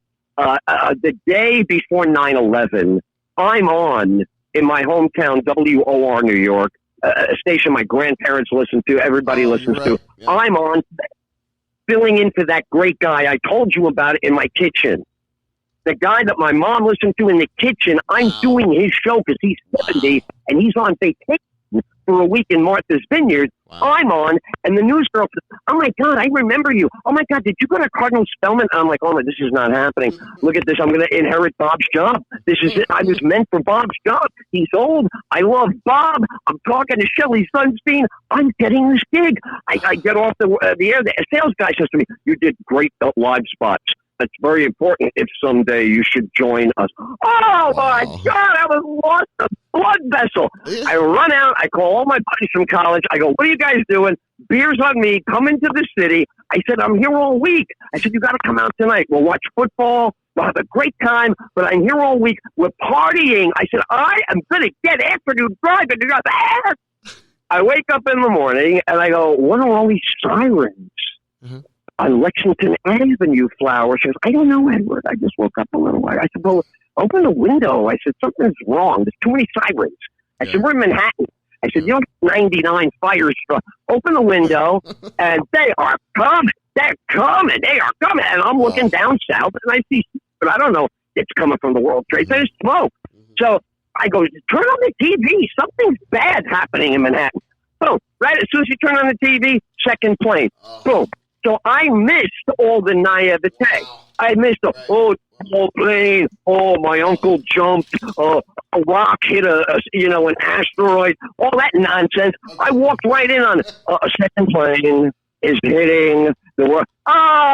Jesus Christ! We're going to war right now. I just got up. So that was it. They hooked up Bob. He got his show back. They put a satellite dish in his backyard there in Martha's Vineyard. Wow. I was like given the "Thank you so much, Ed. You did such a great job. We love you. Wait till this is all over." And I sat every day waiting for when you're allowed to fly back. I also was having my parents' ashes interred because I happened to be in New York City. How about them apples? Oh, my gosh. Wow.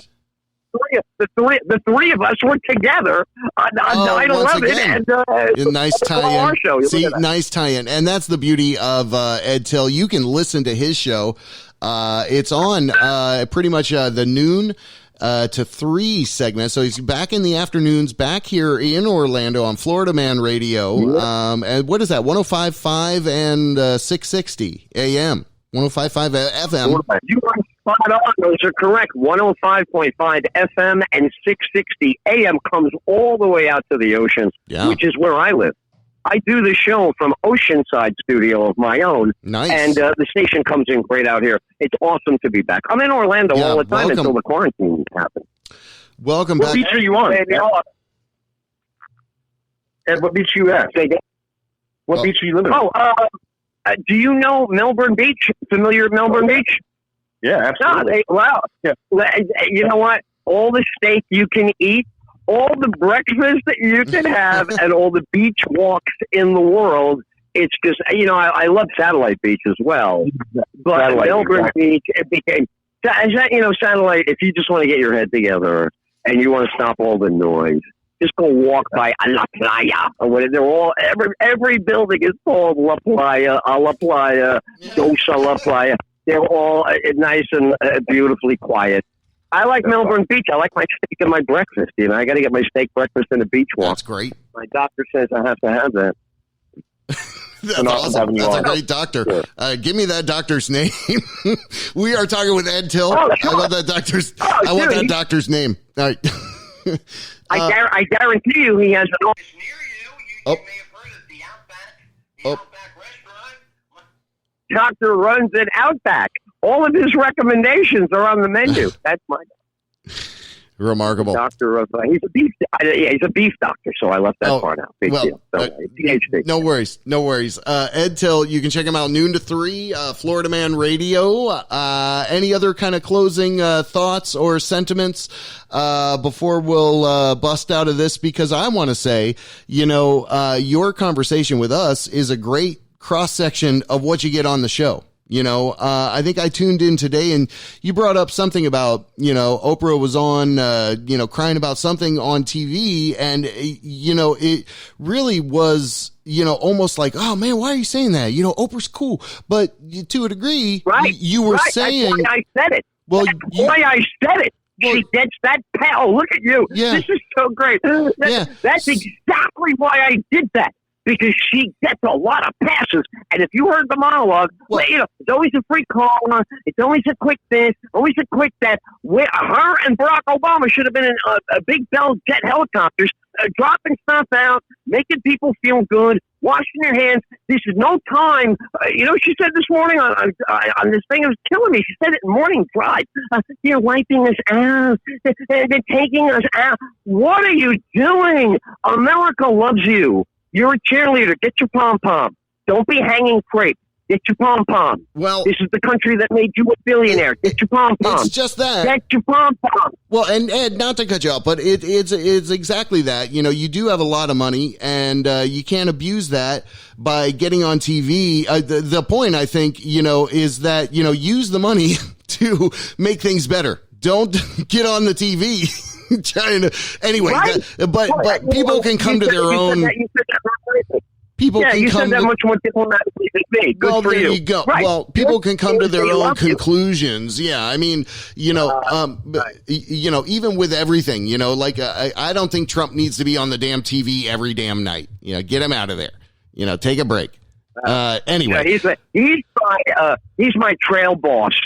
So I need my trail boss. I want to. You know what I love? Honestly, I love a guy working for me where I can see him. You can criticize what you want. Well, SOB works for me, and I got my eyeballs on him. I don't know. I'm a much stricter boss. If that motherfucker's working for me, we gotta have some talks. Anyway, you're fucking. You know what it is, right? On my side, I'm from the boroughs. He uses my language. We talk like him. I guess. We see it like him. Yeah, we only care about scoreboards and winning. That's what civilization is driven by. You try to drive civilization by militaristic compassion, you'll be dead. I don't care. You have to survive first. Numbers and wins are all that matters to a champion. Champions only want wins. They don't want to talk about anything else. Michael Jordan engaged any other conversation. Well, I think we should talk about it. I think we should talk about it like a bus driver. Like, I want a safe fucking bus driver. I don't want a bus driver that's had a couple of DUIs, because that's what's going on. Right. Listen, I'm with you. If it's a bus driver's job, I'll just take an app. I'm done hiring with that. If it's bus driving, then let's let Super Mario do it. But I feel it's more like piloting a stealth fighter. Yeah. He's a stealth fighter. He's got to kill every enemy. We got to kill every enemy, domestic and abroad. Okay. Every enemy, domestic and abroad. You just went all topsy-turvy. Oh, my God. No. Constitution requires it. He's sworn to it. It's in the swearing.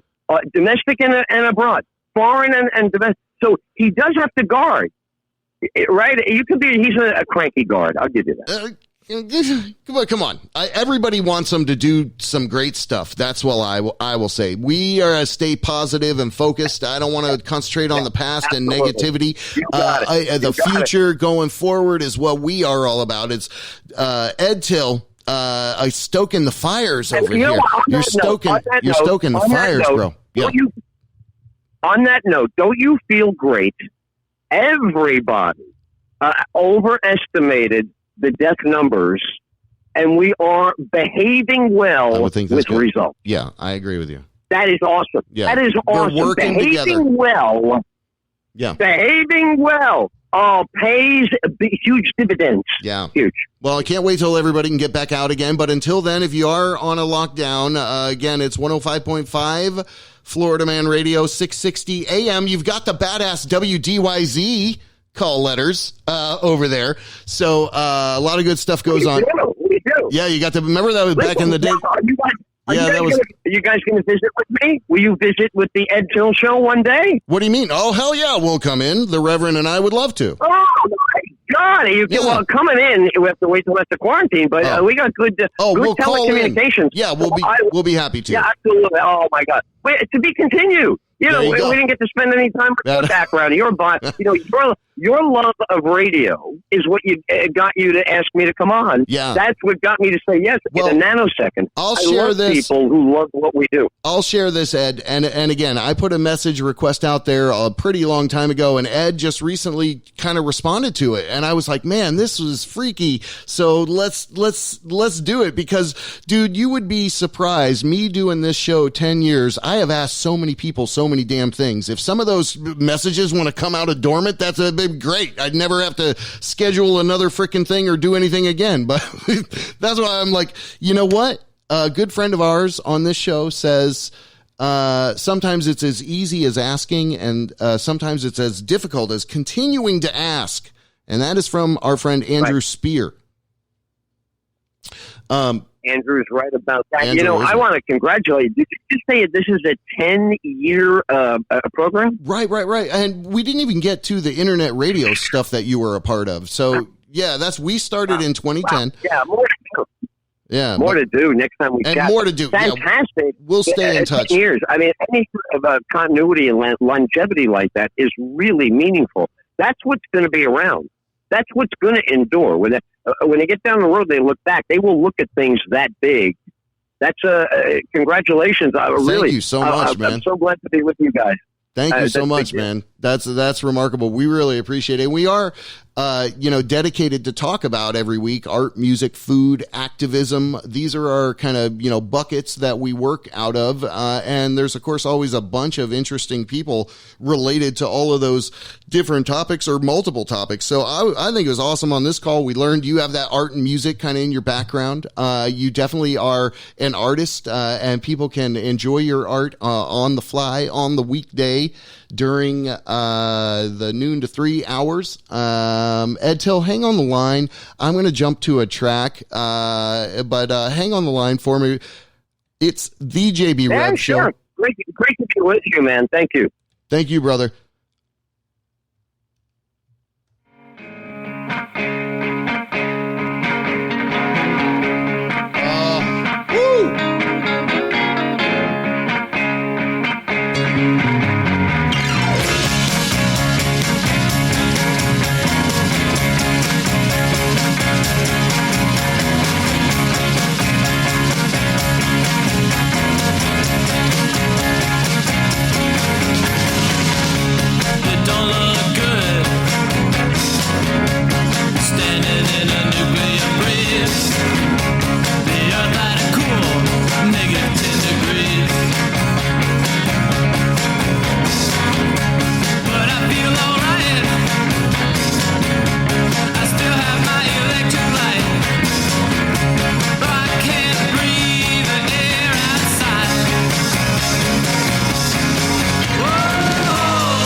Yeah. Right, there you go. Wow, the JB Rev Show. That was a hell of a big episode. Dave Segul. Just after that, Ed Tyll. Remarkable. So next up, I think we got some breaking news badly here. So let me find out exactly if I can get the Reverend and what's his face, Jackie D. Jackie D. Marco. Let's see if I can get him on the phone. And now, Let's go right into this. That was crazy. breaking news badly. It is breaking news badly. Typically just reading some headlines here. I got a shit ton of stuff too. Anyway, Jack DeMarco has joined us on this effort. Let me see if I've got him. Hey, there he is. What's up? I think he's on the line. What's up, Jack? How you been, buddy? It's been a couple of weeks. Yeah, How you got bumped doing? last week. What the F, man? Why you didn't get bumped? Come on. No, you had something going on I one did get week. bumped, bro. Yeah, no. 1 week I did. 1 week I did for sure. I think I got called into work or something. Yeah, I had to something was cover going shit on. from home. Somebody was having some computer issues and from their home office, so I kind of jumped in to help. But speaking of all of this stuff, how are you doing? Yeah. How are you doing, man? I'm doing pretty good. You know, I'm one of the lucky ones out there. Like I've mentioned in the past, I actually do work for a news station. So you know, You gotta keep we are moving. busy. Yep. Yeah, we got to keep moving, and you know, And you're doing a they've lot done of this from home. They've done an amazing. My engineers. I mean, That's cool. I haven't seen them in person, but what an amazing job they have done of being able to transition our entire newsroom. Yeah, that's or amazing. most of it. I mean, about 95% of our entire newsroom Isn't that to crazy? be working from home. Do you It's ever- crazy. Do you ever think about Never that? thought. Like how much Dude, money they're losing, but they're also creating a way where they could save a shit ton of money with all that Yes, overhead. It's going to be really, Right? it's like gonna be weird. It's going to be really interesting. Really Yeah. interesting when we go back because, like, you know, a newsroom thrives on a certain sort of like synergy, weird energy Yeah. that's together. Like it could be really a rough place at times and sort of destructive because like everyone's like, you know, it's a very stressful business, but like, you know, when you're in breaking news and you're working together towards a common goal, you know, there's some really amazing moments in newsrooms, you know, of like collective amazingness that things happen, you know. Mm-hmm. So it's, you know, so my engineers have done a bang up job. You know, it was like this is like one of those jobs that we never thought we would be able to do it from home. You know what I mean? Yeah, that's like I incredible. never thought I'd be able to be like. But yeah, so it's really good, and you know, today is my Sunday, so yeah, I did some. I went to Publix and braved the insanity of Publix for, you know, some supplies for the next couple of weeks again. You're stay. stocked up? You good? Yeah, you know, I'm trying Good. to. I'm really trying to. Like, here's the thing. Like, you know, you get into all this like our civil rights are being imposed on a little bit here and there, but here's the thing: if this thing is spreading, so like, you know, if you just listen to it, like if you listen to it, it'll stop the curve, and like less civil rights will be. You know, if we all be adults about it, you know, then the less of a path you're going to go down where more civil rights are going to be trampled on because we're flattening the curves. You know, it's the people that are out there that are not listening to the mandates and, you know, doing things like that are like, you know, continuing the problem. But anyway, it's a natural reminder, you know, that you can fucking die. Right? Yeah. Like shit will kill you. I mean, you know, not just coronavirus, but if you're on your phone crossing the road, right? It's like, like pay the you fucking can die, attention. bro. Yeah. You can die, man. Pay the F attention, right? Man, excuse me. Yeah. So then I went to Publix and I came home and drank a little mild mushroom tea that I made last night and iced it overnight, and just had a really interesting day of adulting at home while kind of mildly tripping. I did laundry and cleaned and did things like that, you know. That's a bit harder. And had a little more difficult. And had a dance party though, you know, because like, you know, the music was playing. I had some really good I've been obsessed with DJ sets from Burning Man. DJ sets, like I've on SoundCloud down like rabbit holes, and you'll just like close your eyes, redo it. Yeah, and I'm like back at Burning Man, which is canceled. Oh, so sad. So anyway, you know, So yeah. So it's been a really fun kind of day, just like kind of adulting and like doing laundry and like dancing and having a dance party. Well, and, let me smack you upside the head with a couple of stories here, because I had a build up from the last time you were on. So oh yeah, dude, I got a lot of good ones. I'm going to come out see where we're at. this one real quick, and I'll just shotgun a few of these. Article from okplaya.com. Is Karen the new N-word for white women? An investigation. So that's negative. A funny one there. And then you have Indiana man who receives stimulus payment finds $8.2 million in his bank account.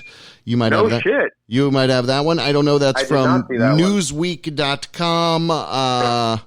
From this year. Anyway, starving, angry, cannibalistic America's rats are getting desperate amid the coronavirus, whatever. So the gangs... Not a lot of food left over. Gangs of rats, NBCnews.com. There's a few shotgun headlines at you. Anyway. Love it. But yeah, you've been out for quite a while. Yeah, I got a few quick ones too here, like... the lockdown has been an interesting thing. People in the residents in northern India say they can now see the snow-capped Himalayas 200 kilometers away for the first time in 30 years. Oh, I saw that. Yeah, that is cool. Yeah, so that's like super interesting. Another thing that pandas are fucking. Ling Ling and the other one. That's right. I don't even have the article up, but it's just I knew I wanted to mention it. Yeah. So the first time, and a friend of mine's, you remember Cassie from the Super Bowl, the animal trainer? Sure. We were talking, and we, I mentioned that, or she had mentioned it, we were talking about it, and, she clearly pays attention to this kind of stuff, and zookeepers and people of her ilk and profession are talking in the groups that are saying that this is happening across, their spectrum of, like, what they do. Like birds are doing, different mating calls that they never do because they're not. That's great. It's really amazing, right? Back to nature. Yeah. And then the bad, ugly comes out. This was here in Quick, Florida. Florida man, daughter, hit with baseball bat after warning a large group about social distancing. So like a Florida woman and her 60-year-old dad were hit in the head with a baseball bat after approaching a large group of college-age people and warning them about social distancing. That's messed last week. Yeah, it's pretty messed up, right? Yeah, it's pretty crazy. Amid this coronavirus, invite a llama or goat to your next corporate Zoom meeting or video for just under $100. So like somebody out there with a llama farm, some animal sanctuary in Silicon Valley called Sweet Farm is letting people pay to get the llamas on. So like, it's like a llama cam they have set up, and then if you pay them, they'll turn on your llama cam and you have a llama in your Zoom meeting. I see. All they got to do, they embed their video in theirs. That's brilliant. Wow. Yeah, or they just join the call. Like, you're crazy. Like, okay, I want to do a Zoom call with a bunch of friends, and I want to surprise my friends with a llama, right? Because that's funny. I would pay these guys $100, and they'd be like, okay, send me the time you're going to do the thing. So I send them the link, and they link in, and they link in with whatever llama cam they have, and you get a llama. It's crazy. And Samuel L. Jackson. Do you remember when Samuel L. Jackson did a kid's book? I forget what it was like. He did a kid's book at one point. It was a funny book with the fuck word in it a lot because Sam Jackson. But he came up with a new one, and it's called Stay the Fuck at Home. So if you need something to go listen to for a minute and a half, Samuel L. Jackson telling people to stay the fuck home on YouTube. It's great. It's a good laugh. It's worth it. Let's see what else we got here. So I mean, it's all coronavirus. That's really all that's going on. But some cool stories in New York as well as other places. But really, from what I can see around, it started in New York. Was banging on the pots and the pans out your window at 7 o'clock. Right. So last night, or was it tonight? April 13th. I don't even know what the hell today's date is. It's the 14th. Yeah. Okay, so yesterday, April 13th, when this, right? Who knows? A rainbow appeared across New York City, like a big, really big rainbow that you could see for a long. Like all these pictures on Instagram are really beautiful, and there's some video, and apparently it happened right. What's the handle? You know, what's the Instagram? Mine is I'm on an article on. No, it's just the article that I'm looking at has all these embedded pictures from all kinds of people. There's multiple double rainbow over Brooklyn. Eric, another one from a wide view of New York. So just it's just pretty cool. People I'm sure. go find it. Google that. Yeah, there you Google go. that. And did you see last week that this is non-corona related, but it is wildfires were raging near the Chernobyl nuclear reactor disaster site, in the 80s. I didn't hear about that. So wildfires were raging about 50 acres last week in the exclusion zone, and it was like raising the Geiger counter of the area. So the readings were, and tonight though I read that fires threatening the nuclear site though have subsided due to a rainstorm, an early morning heavy rainfall. Finally, so about a week after, the levels of radiation are spreading back to a little normal. All right. And then the last one I have, coronavirus. This is from Newsweek too. So interesting. I didn't see that other one, but this was from Newsweek. Apparently, the coronavirus spread from a dead body to a medical examiner in China. So a medical exam, but so it's not a dead body from a medical examiner has died from coronavirus after catching it from a dead body in what is believed the first case of its kind. Whoa. Oh, so he worked in the Thai capital of Bangkok. Yeah, so he was working on a dead body. Oh, with that's not good news, Jack.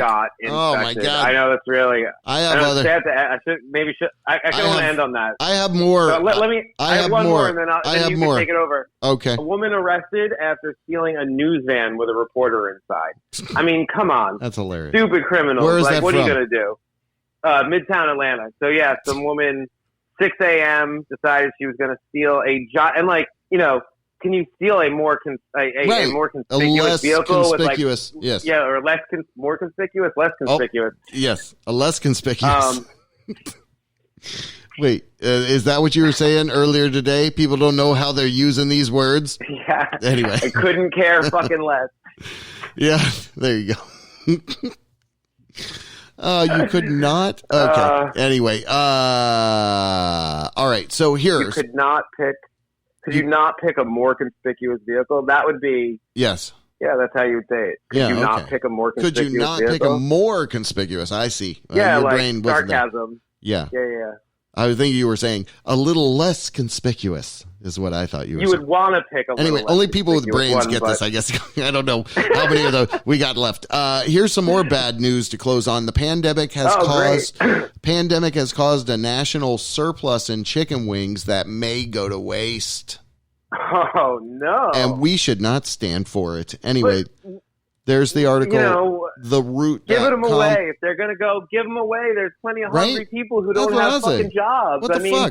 Cook that shit up. Yeah, just be like chicken wing on every corner. Turn it into a... Hell yeah. Turn it into something. Make it figure out a way to make it feed people. Maybe make some money. Start some revolution. Yeah. Like, when we come creative. the fuck out of this. Exactly. Calling this the Chinese virus. Oh, speaking of people being creative, I got an audio track here. Hold on. Let's see. Why do you keep calling this the Chinese virus? Why do you keep calling this the Chinese virus?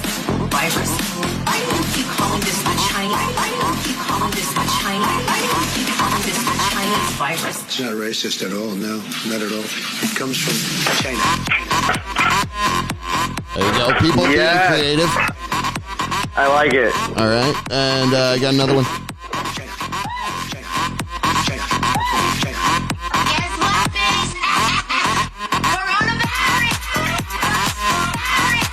All right.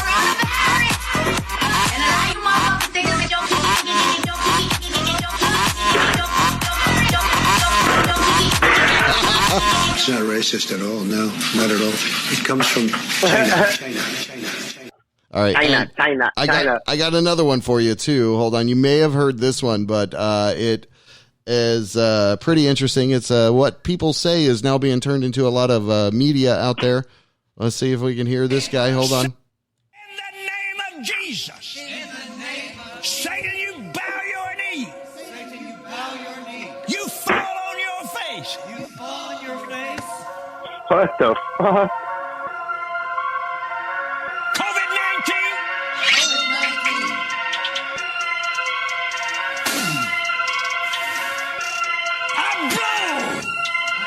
Right. Televangelist blowing the virus away.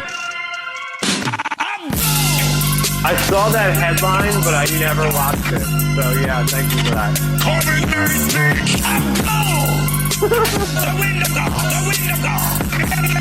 There you go.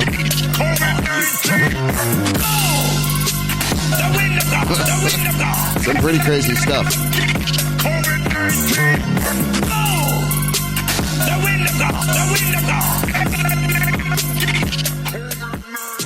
There you go.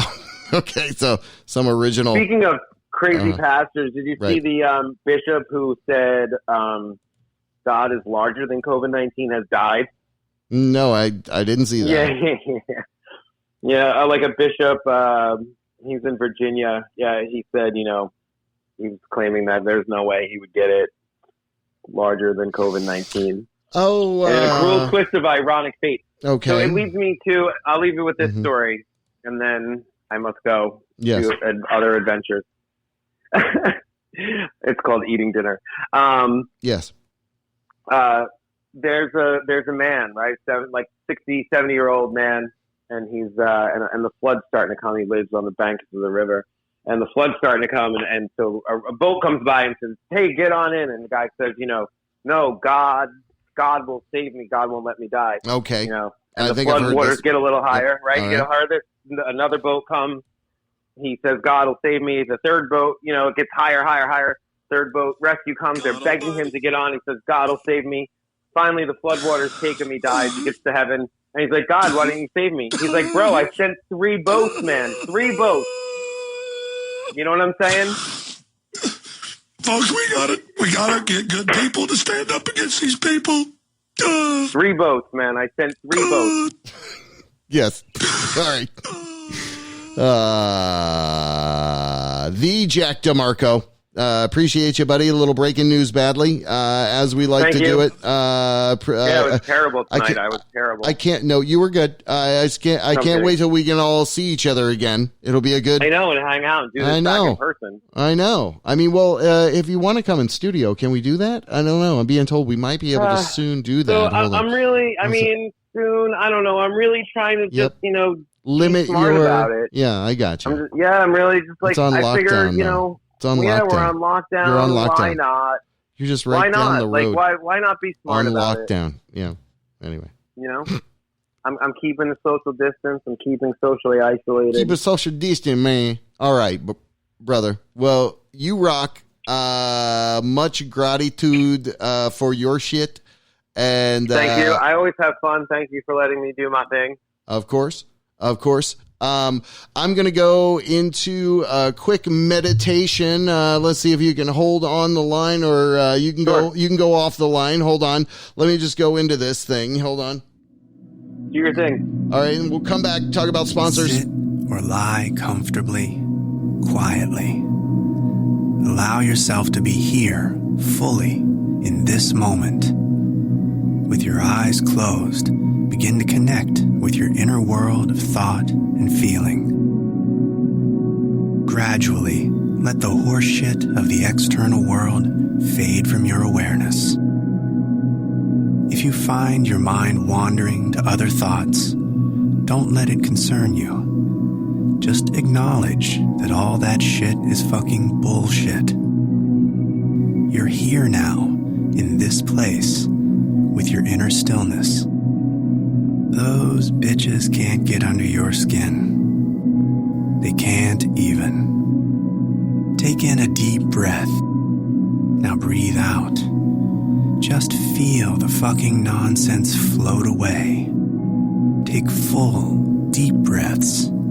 breathe in strength, breathe out bullshit. Allow your breathing to discover its own natural, unhurried pace. If your thoughts drift to the three-ring shit show of your life, bring your attention back to your breathing. And with each breath, feel your body saying, "Fuck that." With passive acceptance, just allow distracting thoughts to float by. Fuck that. With each breath you take, your thoughts become lighter, and all the soul-eating cocksuckers just fall away into nothing. Take a moment to appreciate the silence. Those assholes can't piss all over a purity like this. You are weightless, timeless, without beginning or end. Completely relaxed and free of thought. And as you slowly open your eyes, greet the world and everything in it with a new, beautiful breath of fuck that.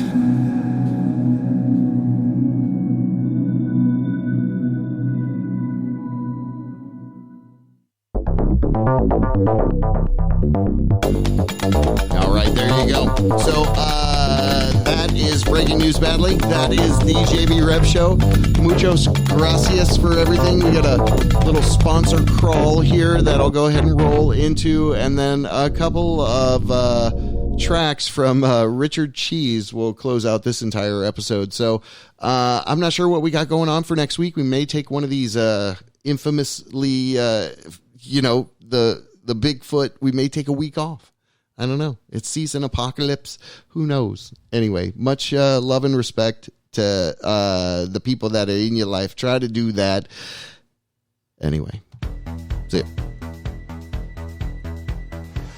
We want to thank PocasHottest.com, ShannonHoltArt.com, OrangeBlossomBrewing.com, EtoileBoutique.com, BadassSandwiches.com, Infotainment.com, Kush Ultra Lounge, Dank Orlando City Smoke Shop, Orlando Art Army, Iron Cafe, Iron Cow Cafe, thank you, Kathmandu Winter Park, GroundingRoots.com, EarTheater.usdjs.com, Nora's Wine Cigars.com, LittleIndies.org, and RemixRecordShop.com. Thank you so much.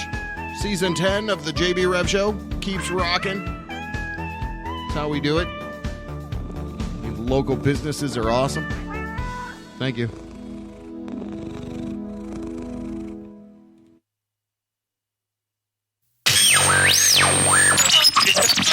Hey, how you doing? This is radio station WCHEESE. We're taking calls on the Wish Line, making all your wacky wishes come true. Hello? I wish I was taller, I wish I was a baller, I wish I had a girl who looked good, I'd call her. I wish I had a rabbit in a hat with a bat and a 6'4" Impala. I wish I was a little bit taller, I wish I was a baller. I wish I had a rabbit in a hat with a bat and a 6'4" Impala. Dag, y'all. I never understood, Black, why the jocks get the fly girls and me, I get the hood rats. I confess it's a shame when you living in a city that's the size of a box and nobody knows your name. Glad I came to my senses, like quick got sick to my stomach, overcometh by the thoughts of me and her together, right? So when I asked her out, she said I wasn't her type. I wish I was taller, I wish I was a baller, I wish I had a girl who looked good, I'd call her. I wish I had a rabbit in a hat with a bat and a 6'4" Impala. I wish I was taller, wish I was a baller, I wish I had a girl who looked good, I'd call her. I wish I had a rabbit in a hat with a bat and a 6'4" Impala.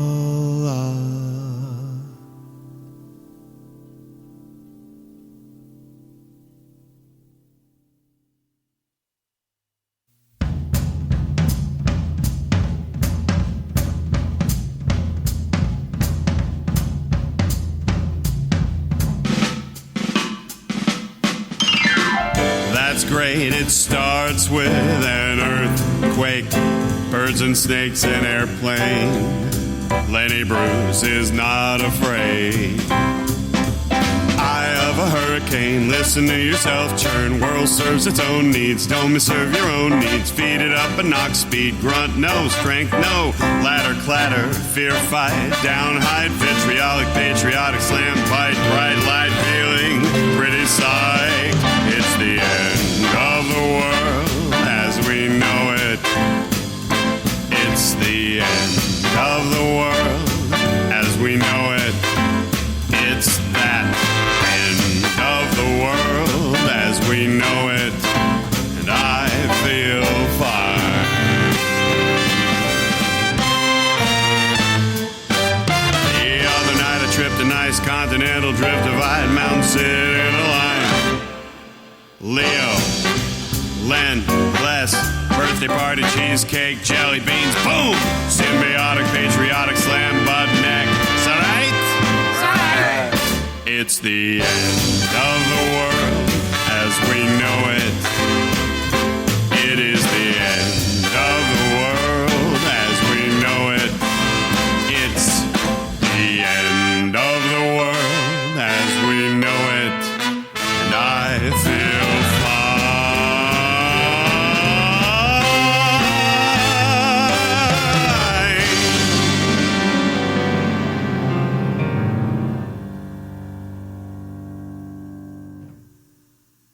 WJBW, Orlando, Florida.